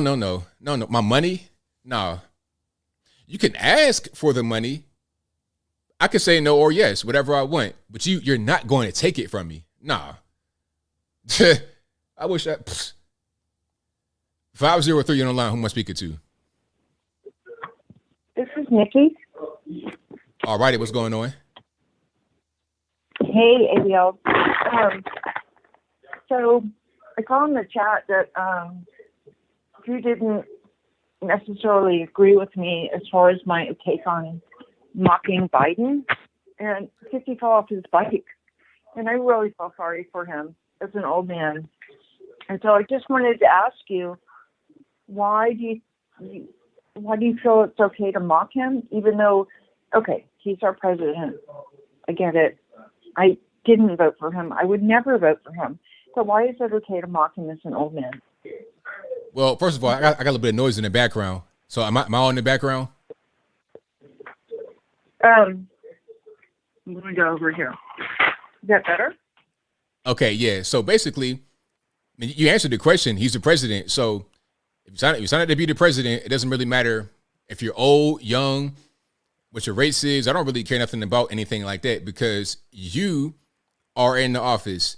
You are the leader of the free world. You can control my life to a certain extent. So if you have power to control my life and how I live and things that I do, things that I don't do, money I spend, money I don't spend, money I make and money I don't make, then mocking you about falling off the bike is nothing to me. That's him falling off the bike and me mocking them is nothing compared to these gas prices. and spending thousands upon thousands of more dollars that I should have to spend. You know what I'm saying? Having my life get altered, that's nothing. Now, if he was not in that position, he was a regular old man, why would I talk about him at all? I wouldn't care about Joe Biden. The reason why he's news is because of who he is and what he can do, the power he has. Now, if he doesn't want to get scrutinized this way or talked about in a negative way, then relinquish that power, and then it's all forgiven to a certain extent. I'll leave him be. But when you're in the office right now, oh, no. You have the power to control my life. You're going to get all these jokes, 100%. Okay. So I guess my question would be, and this is what I don't understand, where does mercy come in? I mean, he is who he is. We know he's a puppet. We know he's an old man. And so I guess my issue is we know that. And yes, he's supposedly the leader of the free world, which, my goodness, I laugh. I look at Psalm 2, and it says that God sits and mocks. And that's how I know God is true, because we mock at those people who are just ridiculous. But at the same time, we're supposed to have mercy on these people. And so it's complicated. It's like I look at him and I see both our president, who's supposed to be leading the free world, which is absolutely ridiculous. And then I look at this old man who is a puppet. And, I have mercy for him. So I'm not really sure. So what is your perspective on this? Well, if he was to die, then I would kind of fall back at that point. I would not joke if he died, but he didn't die. So anything beyond him just kicking the bucket, I'm going to say pretty much whatever. But me, I'm the kind of person that's kind of cold a little bit anyway. So I don't really get into the emotions and all the feelings. I don't really do that too well. But I do have certain boundaries. So if he was to die, I might let off the hook a little bit. Right. That makes sense. It's not an emotional thing with me at all. It's a spiritual thing. And so, Jesus is kind of above it all. He's above all the systems. And we're supposed to pray for our enemies. And Joe Biden is definitely my enemy. And so even though I absolutely disagree with him and hate his ideology, I pray for his soul. And so when I see him falling off of a bicycle, I'm like, oh my goodness, that's horrible. So I'm just trying to understand it, how people see things differently. But I appreciate your perspective. Thank you so much. Thank you for the call. I appreciate you. All right. God bless you. Thank you so much. Bye-bye. All right. Shout out to the caller. Yeah, I understand, being religious and whatnot, but I don't know. Like me, I feel like a lot of times we talking about religion, especially like Christianity, a lot of emotion kind of gets intertwined into the message. I don't do it emotion like that. I'm cold. I'm a cold-hearted person to a certain extent. I treat everybody with love and respect, but a guy like Joe Biden, who has done so much negative to people, like if I don't know you and you're just a stranger, you get nothing but love from me. But if I know you and you've done things to me or to people that I love, I'm not going to be treating you like a good person. It's going to be straight cold. Now, I'm not going to attack you physically, but if I see you fall off a bike, I got a few jokes to crack. It is what it is. If you're a stranger and I see you fall, I'll help you up. Like I told a story before, but I was going to Staples, one of these little office supply stores, and I saw this man and his wife walking. They're both kind of older. And I could tell he was struggling. He was kind of a bigger guy.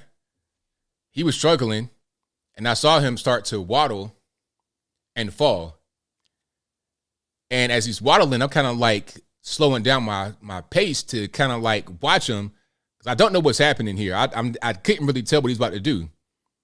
But when he fell, I'm not going to sit there like somebody might take out their phone and record him or laugh. That's, to me, that right there shows no grace to your common man.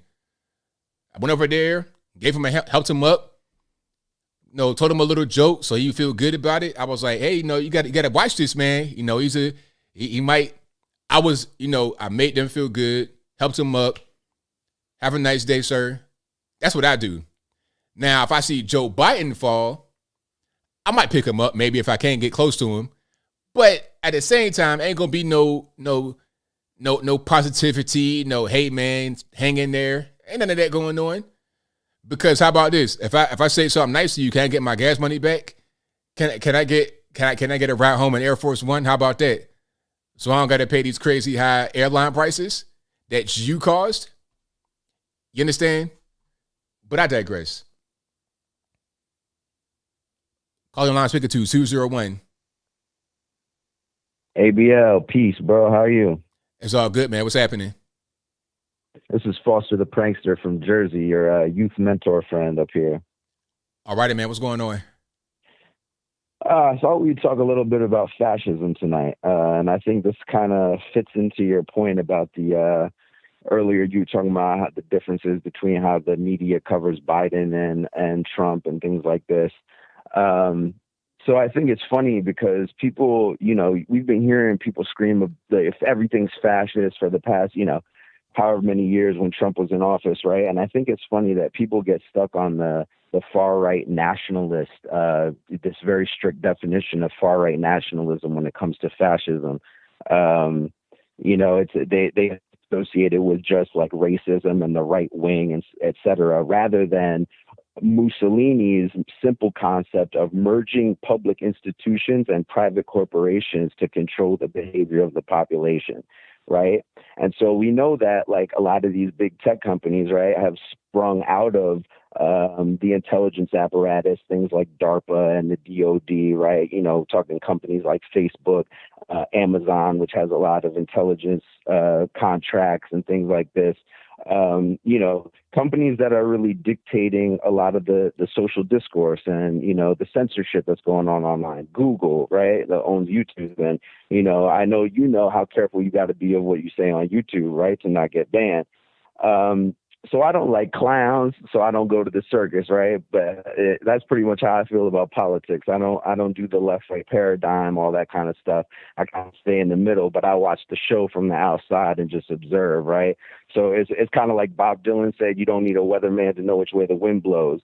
But I just think it's funny to hear people describe Trump and even Ron DeSantis. I don't know if you saw that clip on The View about them calling Ron DeSantis a fascist like last week. No, I didn't see that. But if they did, that's just pretty much, the party line trying to attack DeSantis because he's like the next Trump in their eyes. Right, exactly. So I think that's funny because when I was looking at the situation, I'm like, well, wait a minute. If Trump was a fascist, he had the perfect opportunity to seize, ultimate power. He is the one who didn't seize the national lockdown powers when everybody was saying lock down the country, lock down the country. He was the one who was openly advocating for the states to exercise their own policy. And I was saying that's constitutional. So how is he a fascist, right? So everything Trump does is fascist. But when Joe Biden goes on TV and says that it's your quote unquote patriotic duty to receive a pharmaceutical product that was mandated by the government and for which that government has granted the corporation legal immunity from liability for all negative side effects, well, that sounds pretty on brand for fascism to me, right? So in my opinion, Trump was a mechanism of social engineering for the purpose of villainizing the very ideals of what the United States stands for just by weaponizing media perception, right? If you have the wrong guy say the right thing, suddenly the right thing becomes the wrong thing. And so what people have to understand is in order to introduce a new system, like a fascist kind of a Chinese, Soviet Union type of order, you must destabilize the current system to manufacture consent among the populace. So the last thing I'll leave you with, the San Francisco Chronicle in 1977 published an article about the CIA allegedly releasing a strain of H1N1 swine flu in Cuba. And, quote, for the purpose of destabilizing the economy and fomenting dissent against Castro. And I'll leave that right there for now. Thank you for the call, man. Appreciate you. Very good call. You know, straight to all the points. Not too much meandering. Very good call. All right, look into some more here. Call your line, speaker 2717. Hey, ABL, it's Moses. How you doing tonight? It's all good, man. What's going on? Yeah, it's all good. It's all good. So I have read a few things. Lightyear is not the only thing we have to worry about. Did you hear that supposedly they're going to put in Disney Plus a kind of like a gay teenage drama on Disney Plus? Nah, I didn't hear about that, but that's crazy. Yeah, it is crazy because they're not trying to hide it. They're not trying to hide it. I believe that this is a show on Hulu because I see the commercials all the time on YouTube whenever they put the ads up, and it's like, can I skip this? But that's a different story, and I digress. They're not trying to hide it, ABL. If anyone has Disney Plus, cancel that thing because they're going to put this teenage drama into a show, into a network for kids. It's just crazy. They're not trying to hide it anymore, guys. They're overtly telling you that this is what we want. And the director said herself, it's either her, I forget who it was, but that person said, this is new and exciting. We're going to put it on Disney Plus. Yeah, for a demographic for kids. Wow. I mean, it's no surprise because we see now the agenda is very clear. They're trying to groom children that have never seen something like this before. They're brand new to it. They want to show it to them at an age that's way too early where they can't really process it properly. So then they could just brainwash them. It's all part of their plan. It's just all out in the open now at this point. Yeah, man. Quite frankly, I'm just going to say cancel Disney Plus. It's not even worth the money. And speaking of grooming, because that's the next subject I want to go to, and that's the last subject before I hang up. Are you keeping up with what's going on with Ezra Miller? No, I've heard this person's name, but I don't know a lot about what's going on. Apparently, he's wanted for grooming, and he works for WB. He's the star of The Flash. He was in the Justice League movie as The Flash. And apparently there was some call for a restraining order on him. And he's been grooming kids since they were 12. So think about it. I don't want to hear like this is a conspiracy theory anymore. This guy has been grooming kids since he was 12. And what he's doing is he's trying to identify as non-binary. So he's trying to hide behind that to basically, how would you just say, play out his fantasies. So with hiding behind that non-binary status. But go ahead. So is the guy like on the run? That's what I'm seeing in the chat. Is he on the run, like trying to hide away from the U.S.? Yes, he's trying to hide. Like right now, no one can find him.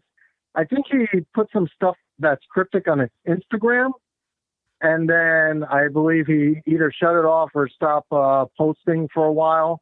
So I believe there's 2 girls right now that came out and asked for a protection order against Ezra Miller. This is crazy. Yeah, it's totally crazy. Yeah, so if anyone says, grooming doesn't exist, just ask them to explain Ezra Miller. So this is just nuts. And then with Christina Aguilera, let me not get into that. I know you have a bunch more callers coming in. ABL, thanks for taking my call. I just want to make this short and sweet. Let's keep fighting the good fight, guys. So I will see you guys, and have a great night, ABL. Thank you for the call, man. Appreciate it. Hey, appreciate you. Bye-bye. The thing about Pride Month is, okay, like they say it's just about people that are LGBT and all this, that, and the third. But then when I see Pride festivals, there's always a bunch of sexual stuff going on. Like overtly, more than what you would see anywhere else. Disgusting type stuff. Things that even if it was heterosexual, it'd be gross. And I wouldn't want to see that in public. You know what I mean? Just like, okay, you have human beings and they're human and they do things, but I don't want to see everything in public. Right? Some things should be done privately. But at a Pride Fest, anytime I see a clip from a Pride Festival, there's always some ridiculously nasty sexual stuff going on. But I'm being told it's about love and whatnot. You're online speaking to 757. Hello. Is this Yes. ABL? Yes, it is. Anthony? Am I online right now? I'm sorry. You're live right now, boss. Who am I speaking to? I have an idea for how we can save this country. Everyone should meet around the 4th of July around the state capitol and demand paper ballots. Me and my friends are passing out flyers. I can't communicate on the internet. And I'm trying to meet people in St. Louis on the weekends. I work for a living. I can't really get away from animals I have to take care of. But on the weekends, I have some time. And if you want to meet around Forest Park next weekend, that would be more convenient than me than having to drive to either Jefferson City, which is the capital of Missouri, or Springfield, which is the capital of Illinois. Get together on the weekends and demand paper ballots. That's all I have to say. Yeah, ABL, I hope to see you. Thank you for the call, man. Appreciate it. Yeah, just get there on the weekends and demand paper ballots. I got you. Now, we have that here in Tennessee, actually, paper ballots. We have that here in Tennessee. Paper ballots, you know, you go in there. It's a seamless setup. You get a voter card, so you know where to go. Have your ID. So go to the spot, bring your ID. They give you the ballot. It's paper. You know, bubble it in like the old Scantron, the old school Scantron. Once you're done bubbling, take it to the front. He puts it in a little machine thing that scans it. You take the top of your ballot off, the little perforated part. You put that in the box. Put the paper in the paper taker, and you're done. You get a sticker. Go about your day. Thanks for voting. All right, next call. Caller speaker to 857. Hey, Anthony, man. All right, what's going on? Anthony, what's going on? What's going on, man? I'm going to be real quick. Real quick, man. You played that good of the Stephen Colbert associate going to the into the Capitol. So how come you didn't show any of the hearings about the Trump issue in the Capitol? How come you didn't place that on TV on your show? I mean, what's the point? Well, the point you gotta educate your audience. I mean, you show one thing, you gotta show the other, right? I mean, we've already talked about January 6th multiple times. I've already done videos on January 6th. No, sir, I'm talking, please. Hmm? We've already done videos on January 6th, right when it happened. This is a new thing that just happened. So I'm talking about that. What's the point in keep talking about the same thing over and over again? I've not done more than I've not done more than one video on the Stephen Colbert situation. Why would I do 20 videos on the January 6th thing? You just said if I do one, I got to do the other. I did both. So mission accomplished. So what you going to say now? Oh, mission accomplished. So do you know that the former president already knew there was pretty much the election was a full completed transparency. There was no stolen election. You knew that all his lawyers told him that, right? Because they all testified. They said they told him that. All of them testified, and his chief of staff, Barr, all of them testify, and then say no, nobody cheated. But they still went to the Capitol and they said, let's go and protest. Okay, and so do you place that? Do you place that in your show? Why not? I mean, why does it matter? Why does that matter? Tell me why that matters. Like at the end of the day, excuse me. At the end of the day, Trump has his opinion and they had theirs. So why does it matter? It don't matter. At the end of the day, at the end of the day, all that matters is there was a riot, and then we're going to figure out what the punishment is going to be. That's it. And people that were not riots, people who just happened to be there, that are in jail, that shouldn't be in jail. But the whole Colbert situation, they were at the Capitol. They were told to leave once. They came back again, and they shouldn't have been there, unauthorized. They got arrested, night in jail, and that was it. It's uneven punishment. You see what I'm saying? So the whole thing is just kind of silly. But I'm not going to say. I'm not going to say. Excuse me. I'm not going to sit here and excuse me, sir. I'm not going to sit here and cover this ridiculous dog and pony show January 6th, and they put on 8:00. Why are all the other congressional hearings at regular times 9 to 5 when they're working, but they put January 6th thing at 8:00 on all the channels? Is because they're trying to get ratings and attention, and they're trying to affect things politically for 2022 and 2024. It's all a big game, and it's so stupid. It's dumb. So why would I participate in that? I'm not going to do that. As you said from the beginning, if I cover one, I got to cover the other. I covered January 6th. I done videos on that. I covered the Colbert situation. I did one video on that. I covered the January 6th thing more than the Colbert thing. So I've done my job appropriately. Now, the question is, will the media do their job appropriately? I think not. Depends who you watch. If you watch CNN, they're blowing the January 6th issue out of proportion. But if you watch Fox News, they don't show you anything. So, okay, so Fox is one channel. All the other channels are blowing it out of proportion. Don't just compare one to one when you know that it's one versus 101. Do according to your audience. No. Let's not be silly. Don't be dumb. Don't just say, well, CNN covers it this way, Fox covers it that way, when you know Fox is the only station that is not blown out of proportion. Out of other CNN, ABC, NBC, all the other stations are blown out of proportion. Newspapers, local media, they're all blown out of proportion. Fox is like the last of the Mohicans between Fox, Newsmax, News One, or whatever. They're the only ones not talking about it crazy. Okay, but you have to.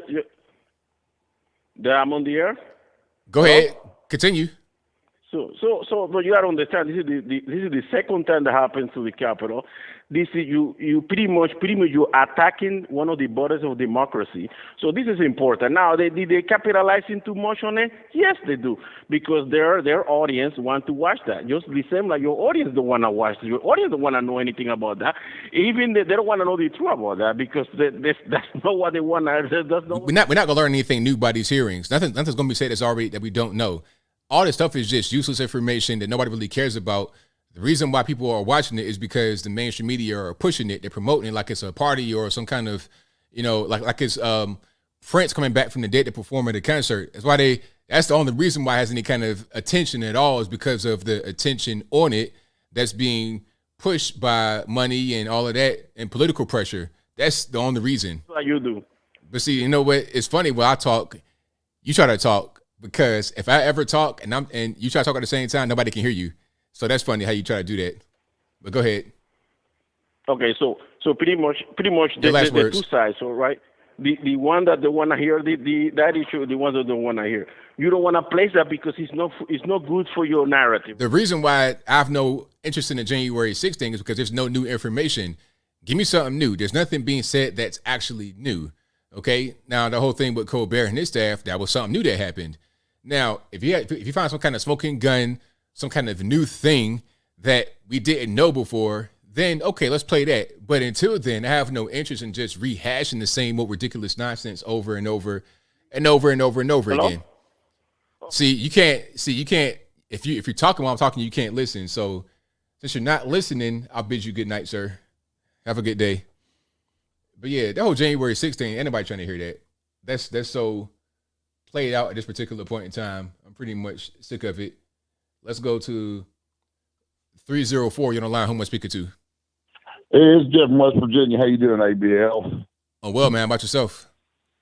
Oh, pretty good. Boy, the last caller, I tell you, admitting to watching CNN, what was this guy, a janitor in an airport or something? That's the only place I don't play CNN anymore. That's right. That's the only place you're going to see it. Boy, I tell you what, that was a pretty good video with Joe Biden falling off that bike. The only thing that made that any better is if there'd have been a big wad of chewed gum on the ground when he hit it. And you say you don't think Vladimir Putin would ever be on the ground rolling like that, huh? Never in a million years. Feet in the air, no, sir. I got to disagree with you. I could see him on the ground, Vladimir Putin, that is, if he was wrestling a brown bear. Yeah, I can see that. But, hey, man, all your callers that are crying around about us, laughing about it, listen, I'm just going to tell you, if it was me or ABL on that bike in that embarrassing video, I would be laughing just as hard. Oh, yeah. I mean, like, if at the end of the day, anybody hurt, I'm all good. It's funny. I mean, it's okay. Yeah, that's it, everybody. Just understand, as long as nobody gets hurt, men are going to laugh at each other on that kind of thing. So, but anyways, I hope everybody can get through this inflation and stuff. I'll tell you this, I might not be right on this, But I look for them to try to hold the line on the $4.99, $5 a gallon nationwide average in July, August, and September, because those 3 months are what they primarily use to raise Social Security benefits in the following year. And so they want to keep that inflation down as low as they can in those 3 months. And then you've got October, and then you've got November coming into the election. So we might get a little bit of a break these next couple months, except for around the 4th of July, everybody. So good luck with it, and I'll get off here, ABL. You have a good evening. Thank you for the call, man. Appreciate you. All right, bye, bub. Yeah, that'd be funny, though, seeing Putin wrestling the brown bear. And the phone lines are packed, so y'all please hang tight. Calling out speaker to 937. Inflation down slow. Caller, can you hear me? 937. Yeah. I'm surprised I got through. Okay, first of all, I got some background noise. You got to turn it down for me, please. Oh, yeah. I meant to do that. Hold on. There, okay. All right. Now, is that better? Much better. Okay. It gets frustrating when it comes to president voting and so forth. People don't consider the vice president's nominations as well. They just look at the president when elections come up, and they don't consider the vice president nominee as well. And if Biden was to pass away, we ended up with who? Cackling Kamala Harris. But why is that? People don't look at the political parties not separate in a way that they see what the best choice is, instead of going, I'm going to vote Democrat and only Democrat, or I'm going to vote Republican, only Republican. Why is it that this country does not vote for the best selection that's on the ballot only? Well, I think a big part of that is a big part of your selection is going to be the political party, because they work together. So if I am a Republican, typically I'm not going to vote outside of my party affiliation. So if you might be a good person as a Democrat, you may appear to be good, but at the end of the day, when it comes down to it, how are you really going to vote? How are you really going to side? What side are you going to be on certain key issues that I want you to speak of? So all that kind of stuff matters. And it also kind of simplifies things for the average person so they can vote based on their party. And also, a lot of times when you're voting, you get one ballot. Like when I voted in the primary, you vote in the Republican primary. So you go to the place, which ballot do you want? Democrat, Republican. That's kind of how it goes. True. But I'm just saying, when it comes to people that, when America goes out and votes for the president in the presidential election, why isn't everybody looking at both sides anymore? Not only that, when I go out and I vote, I look at the individuals on both sides, plus I look at the vice president. If I don't like the vice president, I'm trying to say that I always consider, what happens if this president dies? Do I still like the vice president? Because that's going to be the new president. Do you understand that? Yeah, I'm with you. I got you. Okay. I'm a Trumper, all right? All the way. And I don't like what's going on in this country. Biden is messed up. I'm scared to death if Biden is to die while in office, because who do we got next in line? Kamala Harris. Cackling Kamala Harris. And I don't think this country is going to make it without going into a civil war. I'm sorry to say that. I don't mean to cause an uprise or anything, but I'm just scared where this country's going. I'm happy that the Republicans are taking over all these other states with all the seats and so forth. I think the country is, in a way, the voters in the other states are waking up, and people are waking up. They're going, food prices, gas prices, everything else, inflation going up. People are waking up. Everything Trump said is going on because of Biden. And Biden is still sitting back going, it's not my fault. It's not my fault. But Right. he's still dragging this country down, dragging it down. Right, I got you, man. Well, thank you for the call, man. I appreciate you. Okay. Thank you, Anthony, for taking my call. No problem.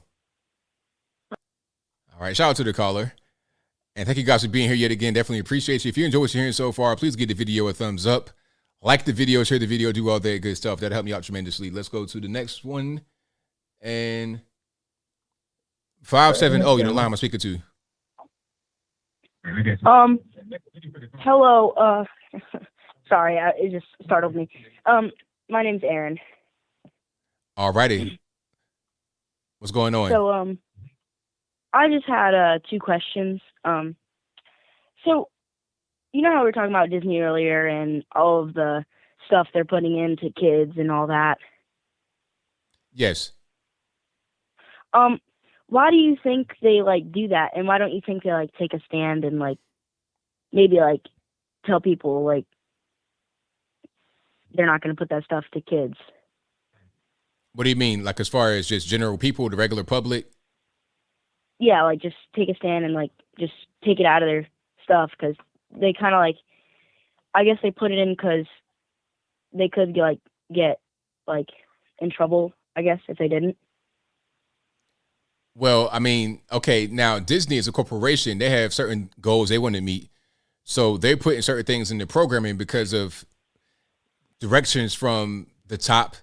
Also, their employees that work there, a lot of LGBT employees, they do things for that reason. Just like the whole thing with the new Buzz Lightyear movie. There was a same-sex kiss in there, and it was taken out by Disney originally, but then there was an uproar from Pixar employees, part of Disney, so they put it back.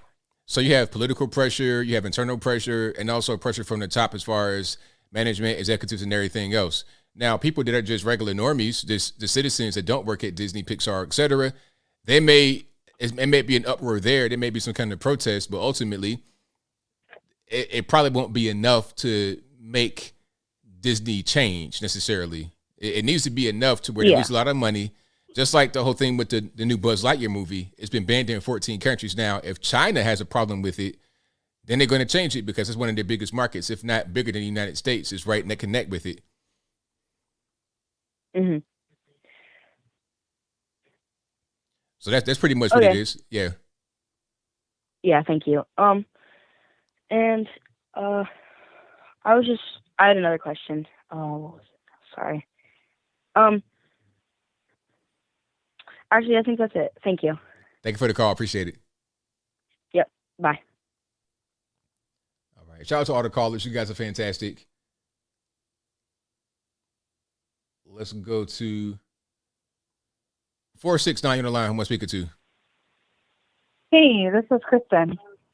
All righty. What's going on? Not much. I just wanted to ask you what you thought about Van Jones's situation when he was on CNN or MSNBC the other day, and what his thoughts were on Latinx and how, there is this society of this upper society and then this lower society, and then the middle class is just gone. Yeah, I thought that was very well said from him, actually, because that's exactly what's happening. You have this upper class of people, and they speak in their own language, these words that nobody else uses, just really weird stuff, Latinx rather than Latina, Latino. in a language that has gendered terms. It's just so weird. And then the whole thing of BIPOC, Black, indigenous person of color. Yeah, and I've never even heard of that before. Exactly. Like, he brought that out. Yeah, nobody says that in the real world, but it's some people that say that among themselves. You know, they having wine at French Laundry over there in California, eating their charcuterie boards, just just living their life, pulling up in all types of exotic cars, things that people generally don't do in the real world. They do that in a little ivory tower. So they're just they're alienating everybody. The middle class is feeling the crunch by not being able to afford taxes that's being levied upon them by the upper class and the politicians, which is the same thing. And they feel like they're left out. Nobody really cares about them. The lower class, they get a little bit of attention, but it's not helping. It's actually hurting. It's making things worse. And then they speak weirdly, so they can't really connect to them. So, yeah, I think what Van Jones said was 100% correct. And I hope that people that are not the upper crust begin to realize this en masse, and they take steps to fight back against it. I really do too, because I think that they're just like lost in this like la fairy tale land of all things, and they really just don't know what's really going down on the day to day. I mean, there was that video, I don't know if you saw it on Twitter, of that guy in Philly just last night that was like beating up 3 women. Like, where is all that kind of stuff? Like, why aren't they showing that? Like, even my dad that follows like all politics, all things, news, he had not even seen that either. Right. Like, when are they going to get up to the real grit of like what's going on? At this point, the news is no longer about reality. It's about a narrative. So anything that they put on the news, it's done just for the narrative. That's the reason. Nothing else. Yeah, I feel bad. I feel bad that I have to send that kind of stuff to my dad, so that he sees that kind of stuff. But hey, I appreciate you taking my call. I really, really am so encouraged by you, and I love just listening to you every single time. I'm like, oh, he's live! Yay! I love it. You're the best. I'm out here in Texas, so it's great to see good stuff like this. I appreciate you. I really do. Well, thank you for your call. I appreciate you. You bet. See ya. All right. Great call. And the phone lines are jam-packed. Thank you guys for being here. I could not do the show without you. 912, you're on the line. Who am I speaking to? Hi, ABL. This is Johanna from South Georgia. All righty. What's going on? I'd like to put my 2 cents on the Disney Toy Story situation. Okay. Okay. So, let's see. So, most people seem like they're brand new to this gay scene that Disney is doing in their movie. I'm definitely not for it. I do not support it. Nothing should be rubbed off on people's children before that child is 18 or whatever. However, what's going on? People are acting so brand new to this. Disney has been toying with us, trying to preen or whatever and groom children for years. And so many people just seem like they just caught on to it now. Let's not forget the whole thing with the Lion King, where they subliminally put the words sex in the clouds, things like that. Or back whenever they hid a penis in the Little Mermaid cover back in the day. This has been going on for years, decades, and people suddenly just caught on to it now. And you have a bunch of people that decide to say that, yeah, we've got to stop this, which I highly, highly agree. We have to do something about it. But at the end of the day, we all have family and friends that will tell us, yeah, we've got to weigh in on this. We can't let them get away with this. Boycott Disney. Don't put your money there. Don't support them. However, some of those family and friends we need to be wary of, because, again, at the end of the day, the same ones that tell us I'm not going to support Disney anymore may secretly still be doing so, thinking, oh, I don't want to give up this or their beloved Mandalorian or whatever. So, I mean, it's only going to stop if we all rise up and decide we want it to stop, such as the Netflix situation whenever they realize, like, okay, we're losing too much money to the wokeness, so we've got to pull our money back. So the only way this is going to stop is if we're serious about it and we put the iron fist down. With that being said, I'll go ahead and hang up, and I'm very interested in what you have to say on the matter. Well, thank you for your call. I appreciate you. Okay, thank you. Likewise.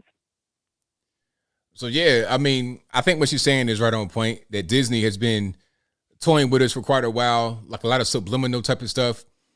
But then now it's more like in your face and intentional and purposeful, and in my humble opinion. But if people really want to make change, it kind of goes back to what I was saying a couple calls ago, or maybe even the prior call, about how there needs to be enough of, if you're going to boycott, it needs to be enough of an actual boycott to make a difference.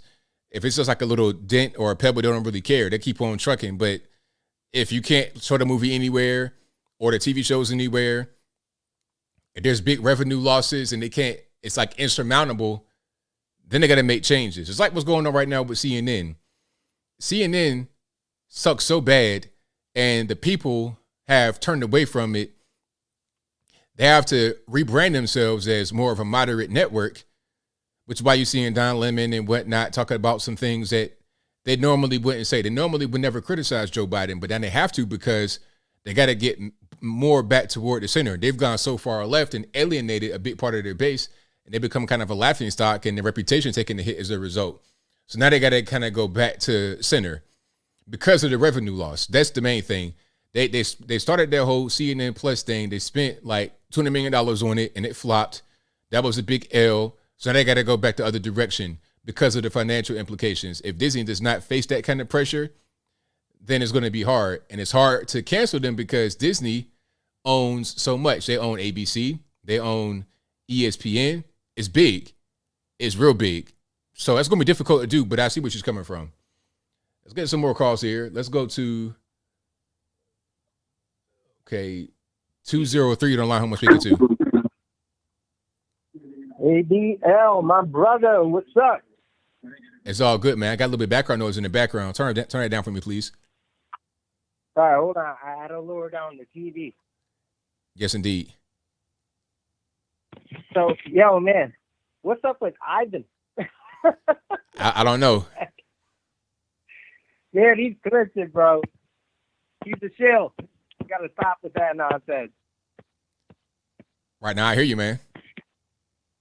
So listen, man. You know what? I love that clip that you had with the two liberal couples and Jason interviewing them. That was hilarious. Oh yeah, that was fantastic. I like how, as soon as a black guy pulled up and started talking some real stuff, they had to evacuate, had to skedaddle. Yeah, man, for real, man. You know what's crazy? Listen, you said something that honestly, most of the time, I don't even live in that atmosphere. Like, I don't view racist things like that whenever, But something happened around my part of the woods where this lady was driving like a nut job, right? And she almost ran down like 6 people, man. It was crazy. And then I'm pulling into the Stop and Shop with my son in the car. She flies down. She almost kills this little kid. I'm like, oh my God, right? So she has this sticker, coexist, and with the pride flag. I'm like, what? She's like, excuse me? I have my kids in the car. I'm like, what in the world? Next thing you know, I'm being called a stick. I was like, yep, these are the very said people, just like you said, that would be the first ones to be derogatory towards you. All day long. That's what they do. Like it's like a lot of projection. They're talking about, people that are like lower class or whatever. In their mind, they say, oh, these people are racist. Trump supporters, they're racist. But it's called projection. They want to put the label on us because in reality, it's them that's the racist. It's them that have all these negative feelings. Because anytime something happens with somebody of a different race or whatever, right away they got this whole big stereotype, all this stuff that they say that we do is because they say it. That's what it is. Right. It's almost like a duality, man. It's like, man, it's crazy. So keep this, man. If I could just share a story with you really quick. This is crazy, man. Y'all parents, because you said you're really into literature and stuff like that, and you be reading all day long. I do the same thing periodically while I'm working, and honestly, man, the other day I had this book that I saw my son brought back home, and this is a PSA for parents. Be careful with the literature that these schools are sending your kids home with, because this has been happening for a minute. So there's a book that says Alone in the Teacher's House. And I'm like, what the heck? So I look at the author. Next thing you know, this author has written, illustrations or whatever for Playgirl, did a movie called Late Into the Night, where you see this like Baphomet, bro, and these people almost like eyes wide shut. It's crazy, bro. So anyways, I just want to tell you the story, right? So I said to my wife, honey, go pick out any one of the books on the shelf that the school sent to the kids. She picks one out. Next thing you know, this dude, he has books like pertaining to the boy in the girl's bathroom. Like, it's insane, man. It's insane. Y'all better be vigilant. These people nuts out here. Absolutely, man. Right on. Well, anyways, man, God bless you, man. Great show as always. I love your content. I wish you the best. Thanks for the call, man. I appreciate you. Thanks. All right. Shout out to the caller. Great call. Let's go to 559 on the line. Who am I speaking to? ABL, Pat from California. How's it going? It's all good, man. What's happening? Hey, man. I just was wanting to get your emphasis on Gavin Newsom joining True Social. And I guess that everybody on there is saying that he's bringing it to the conservatives as far as trash talk and everything else. It's kind of funny that he has time to do all that, but, he doesn't seem to have the time to clean up our streets with all the homeless and the gangs and the drugs, the fentanyl and the crime. So I just was wondering what your take was. Yeah, like what you said is exactly right. It's like, okay, you got enough time to be on True Social to try and, I guess, troll conservatives, but it's like, you have bigger fish to fry, sir. Look at your state. You got a lot of problems. Look at the gas. Look at the condition of your people. Go to Los Angeles, San Fran, and places in between. You got a lot of problems. Okay, you need to be focused on that rather than focus on this. But, people like him, they pretty much just do whatever. I feel like this is kind of the guy that, again, he's going to French Laundry. He's drinking $1,000 wine just because, for no reason. He's going all over the country, taking private jets to climate events, stupid stuff like that. So I don't think he's really the kind of person that really cares about his people in California. He's more concerned about just living his life and doing whatever he wants to do. Right. I agree. It was almost laughable to me that he wanted to announce that he had $100 billion in surplus for the budget. I guess that, the state of California has tucked away somewhere. If you find it, let me know, because I can't see it. But I mean, is that telling us that he's just not putting money into anything? Because if you walk outside and you drive around in this state, all the roads are screwed up. There's crime everywhere. Our police are defunded. So to me, it's like, sir, if you have $100 billion that you have in surplus, then is that just all the money that you took out of all of the funding for those programs and for our protection with law enforcement and the whole 9 yards? It's crazy to me, man. It's totally crazy. I mean, what it says to me is that the taxes are very high for no reason, because you raise a lot of money, but what are you doing with it? So how about, rather than having so much of a surplus, lower the taxes and start with the gas taxes. So I'm able to afford to put gas in my car, go from point A to point B. I mean, that's what I think about when I hear about a big surplus like that. So, I mean, obviously he's not doing something right. You got a lot of money, but why do you have so much money? That's the question. Yeah, exactly. And now they're trying to say that, well, one of the reasons why that we're having inflation is because we're spending too much and America is consuming too much for the world to keep up with the demand. And so that's causing inflation. I don't know if you've heard of that, but I think that's total BS. Yeah, that's totally, it is BS because I predicted that there would be inflation with all this money printing. That's what's going to happen. You print so much money. What is it? They printed like 80% of the world's dollars in like a year or two. When you do stuff like that, the natural result is inflation. This is economy 101. It was going to happen because of all the money that's around. People have so much money that's just in their pocket because of the printing. They want to spend it. Therefore, demand goes up, supplies go down to reduce that and make it a little bit more tenable to keep products on the shelves, to keep your labor force not being overworked. You raise the price to lower the demand. It's simple. Absolutely. I agree 100%, especially now that they said, I think yesterday, the day prior on NTD News, that the ports in Los Angeles and San Francisco were just surveyed. And they were saying that they're one of the most inefficient ports in the world. And so whose fault is that once more of just not doing anything about it, standing back and just letting the problem persist as far as our supplies piling up? You know, back in the COVID days, the big problem was with the LA port and the San Francisco ports. There was not enough distribution going through those ports to get all the products out through the rest of the country because it was all jammed up in there. And he's known about this for years. And that's another thing that is causing, in my opinion, this inflation and all of the crisis as well. And it's like, if he has all of that surplus money, then why wouldn't you just go build another port or figure out like what you would have to do in order to get those products rolling out to the rest of the country? Because that's where everything flows through from Asia and all of the Pacific Island countries and all of the whole rest of the world. And then it gets distributed throughout the rest of the United States from California.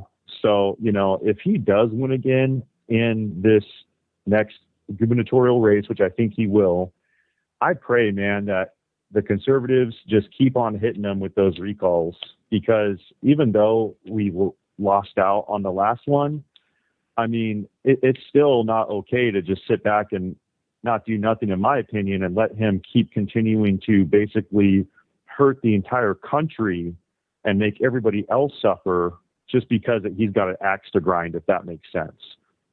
Right. I understand 100%. So anyway, I appreciate it so much, ABL, for letting me get that across to you and your viewers. You're a great American, as always. Thank you so much for everything that you do. God bless the United States of America and our 45th President of the United States, Donald J. Trump. You have a great day, sir. Thank you for the call, man. Appreciate it. All right, a great call.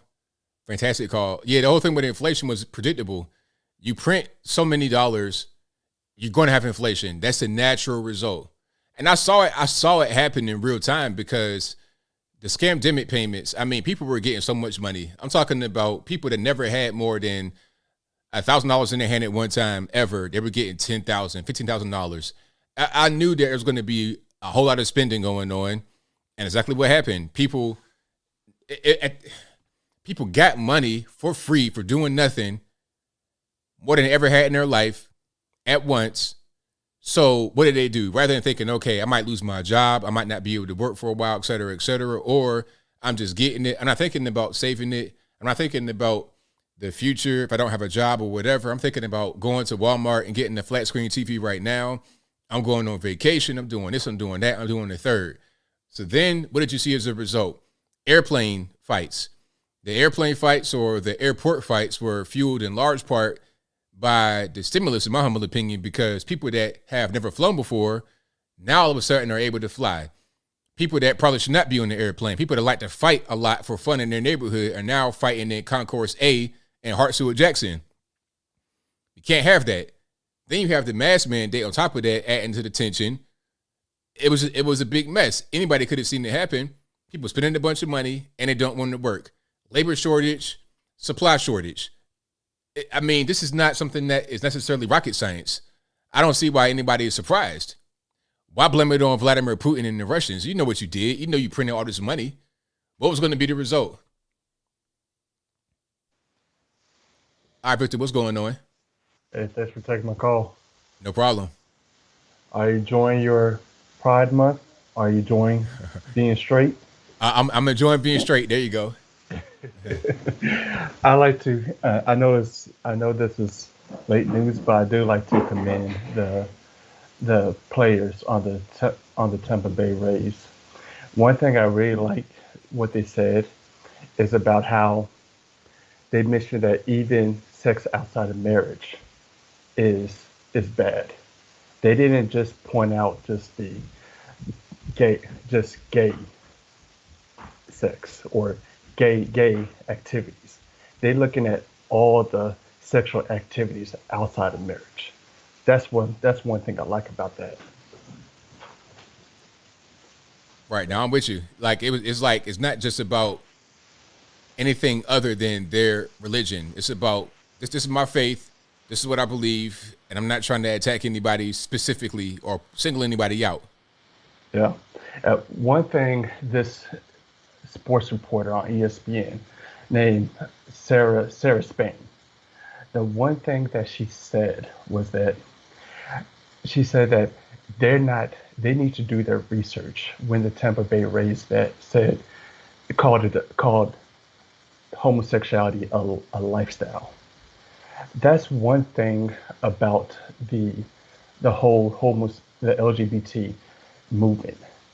They feel hurt when people don't agree with them, because when they say that, when they call it a lifestyle, they think that it's an attack on their personhood. They put in they're identifying their personhood with their sexuality. I mean, you could just easily ask them, do you really have to act on your feelings, on your desires to be with the same sex? No, you don't. Right. You would still survive even if you don't act on those feelings. It is not an attack on your personhood. We just disagree the way they live.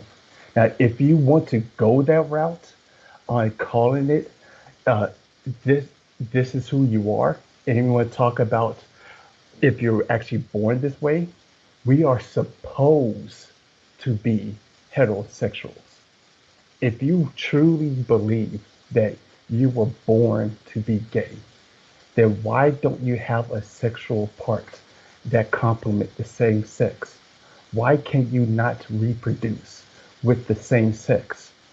When these gay people like Patrice Cullors that has a son with another man, you basically went against who you are.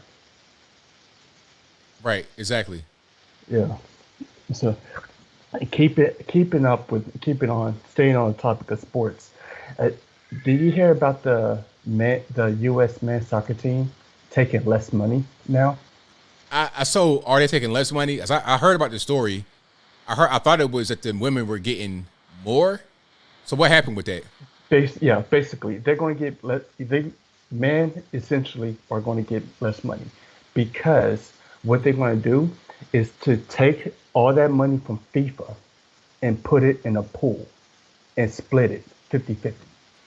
Oh, okay. So rather than the men getting what they generated, they're going to get money from a pot from both of them. So it doesn't even matter if the men generate 90% of the pot, they're only going to get half of the pot. Right. Wow. Right. That's so stupid. I mean, like who agreed to that? The men. The U.S. men team agreed with it. That's crazy. I would never. I don't care if it's, like I said before, it could be one more red cent. I'm getting that red cent.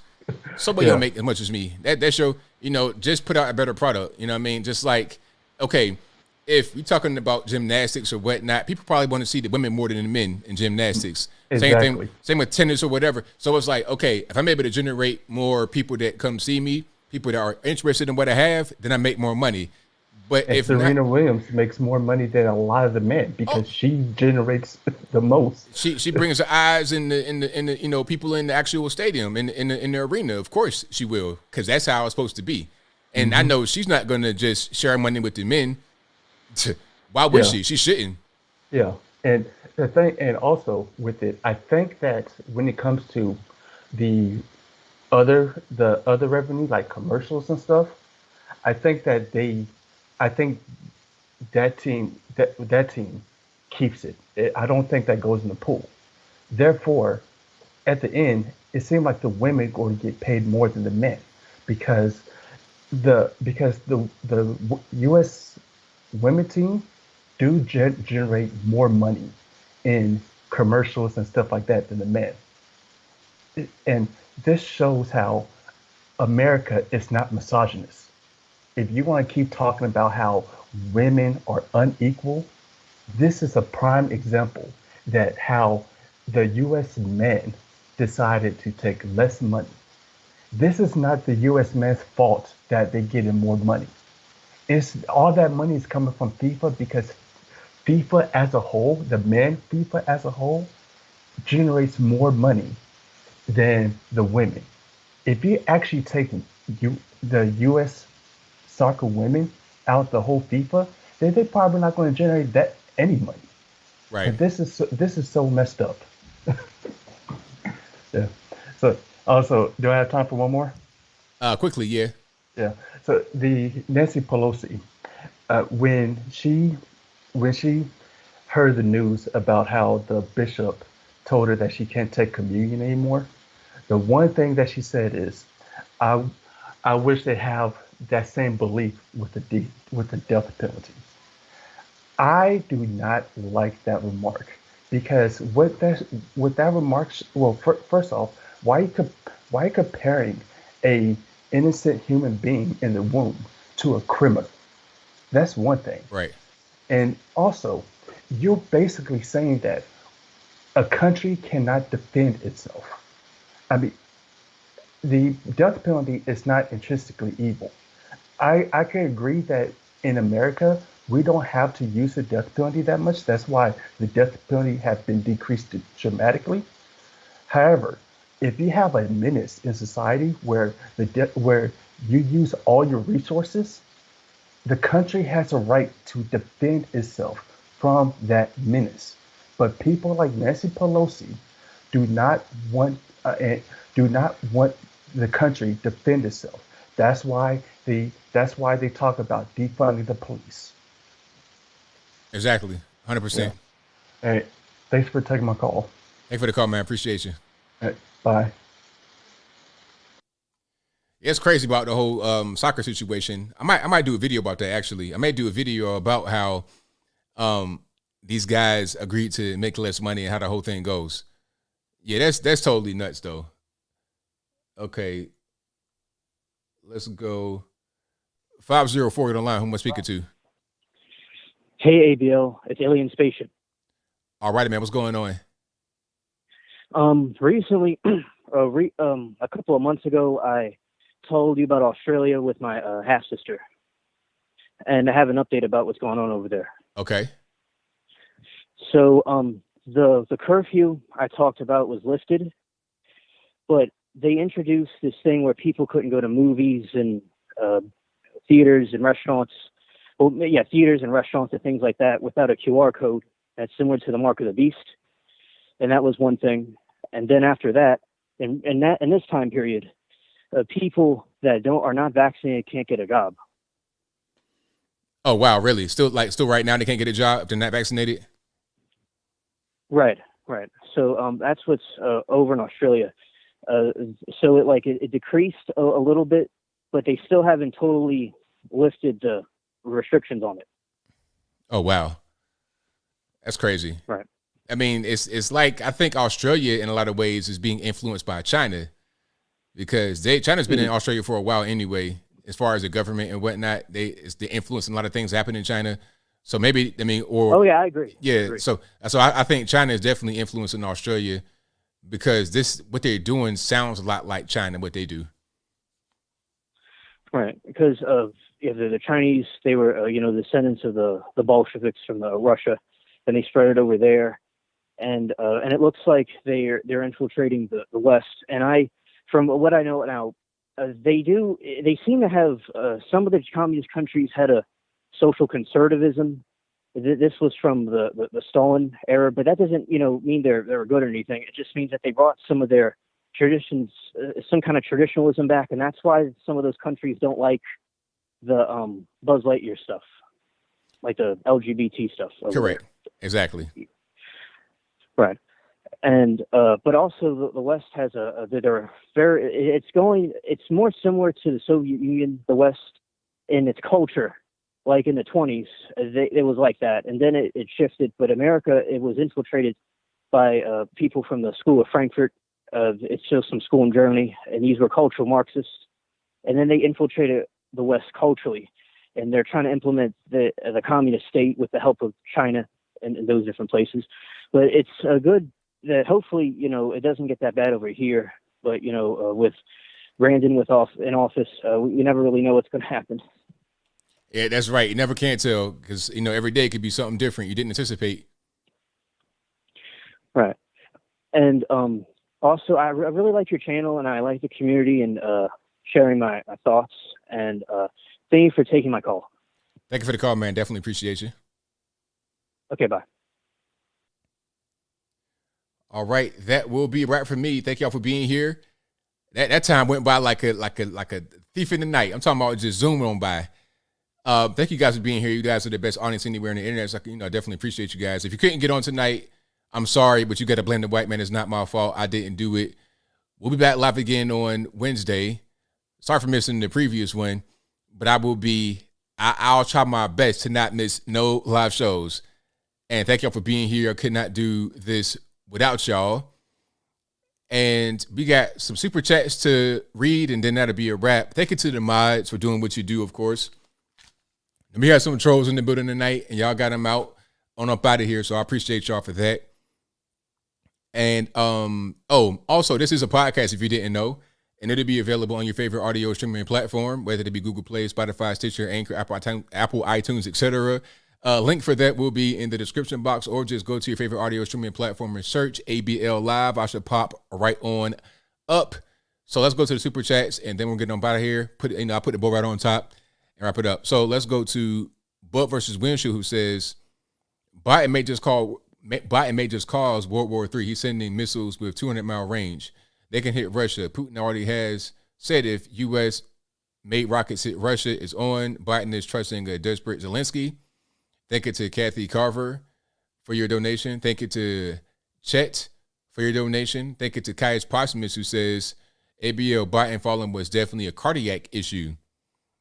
Hold on, let me go back to where I was. Kind of lost my place. Thank you to Wilbond 0007, who says, go to your state capitals on the 4th of July and demand paper ballots and a space to write in anyone you want. ABL for senator or the House or everyone else who knows these still elections. Search Stephen Spoonermore. Okie dokie. Thank you to Sid Dave, who says, please talk about trans terrorist Ezra Miller. I need to do some research on this person because I keep hearing about Ezra Miller over and over, but I have not really looked into what's going on. So I'm gonna look into that person. I promise. And if I don't, y'all be on my hind parts. Not that way, but send me some emails and whatnot if you have any information about Ezra Miller that I should know. Some good, researchable, readable information. Videos do the job as well. If anybody did a video about him, I like to see what's going on with him so I can be more informed and educated when people ask me the question. And I might do my own video too. Thank you to Heather Stella, who says, January 6th, no one cares. We can't afford gas. Exactly. Why talk about January 6th when there's nothing new that nobody cares about? Meanwhile, we got all this going on over here.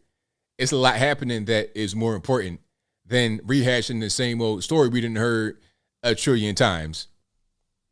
Thank you to Farner Faye, who says, do these liberals not know that the gay lifestyle is looked down upon in the black community? They don't. Putting us on the flag and the lesbian kiss from the movie is seen as offensive to most of us. Exactly. When I was a kid, you were black, like the whole gay thing, that's not And it's still like that. It's not really something that's embraced, right? I think it's a Fun Fair who says, I'm surprised Popeyes and KFC didn't have a Juneteenth special, not even trying to be funny. Also, the holidays has always been shown on the iPhone. Fun Fair also says, to add on to what the caller was saying about the attack on the girls in Philly, these same liberals who talk about BLM and defund the police are the main ones being targeted by the thugs. Correct. Absolutely. You got a BLM shirt on, there ain't nothing but a place to punch you in your chest and rob you what you got in your pocket. Jairo DeSantis says, Latinos outside U.S., we just like this self-proclaimed Latinx. I figured you guys would. I mean, because it only made no sense. It's like, it's not even your language. What type of, you know what I mean? And who came up with that term? Was there a meeting with the Spanish-speaking countries to say, hey, let's call ourselves Latinx? Did anybody, who came up with that term and decided it was going to be used? It reminds me of the whole African-American thing. That was a term that was decided upon in 1988 by Jesse Jackson. Look it up. I'm not making it up. I'm not saying the term would never existed before then, but it was decided in 1988 by Jesse Jackson to use that term from here on out. Because before that, it was colored, Negro, black, or whatever. He said African-American. I prefer black. I don't want to have Messy Jesse be the one that decides things for me like that. You get what I'm saying? But I digress. Let me see. Thank you to Matthew Phillips, who says, just heard some cheering in your background, ABL, as a great Lee Peterson would say, what the? Thank you to Bot MIT, who says, ABL 2 years ago, I called in and said that it would be funny if Newsom runs in 2024, Trump Jr. runs in 2024. Why? Kimberly, I still stand with that. Yes, I know, because I had it and he had her. I know the whole thing.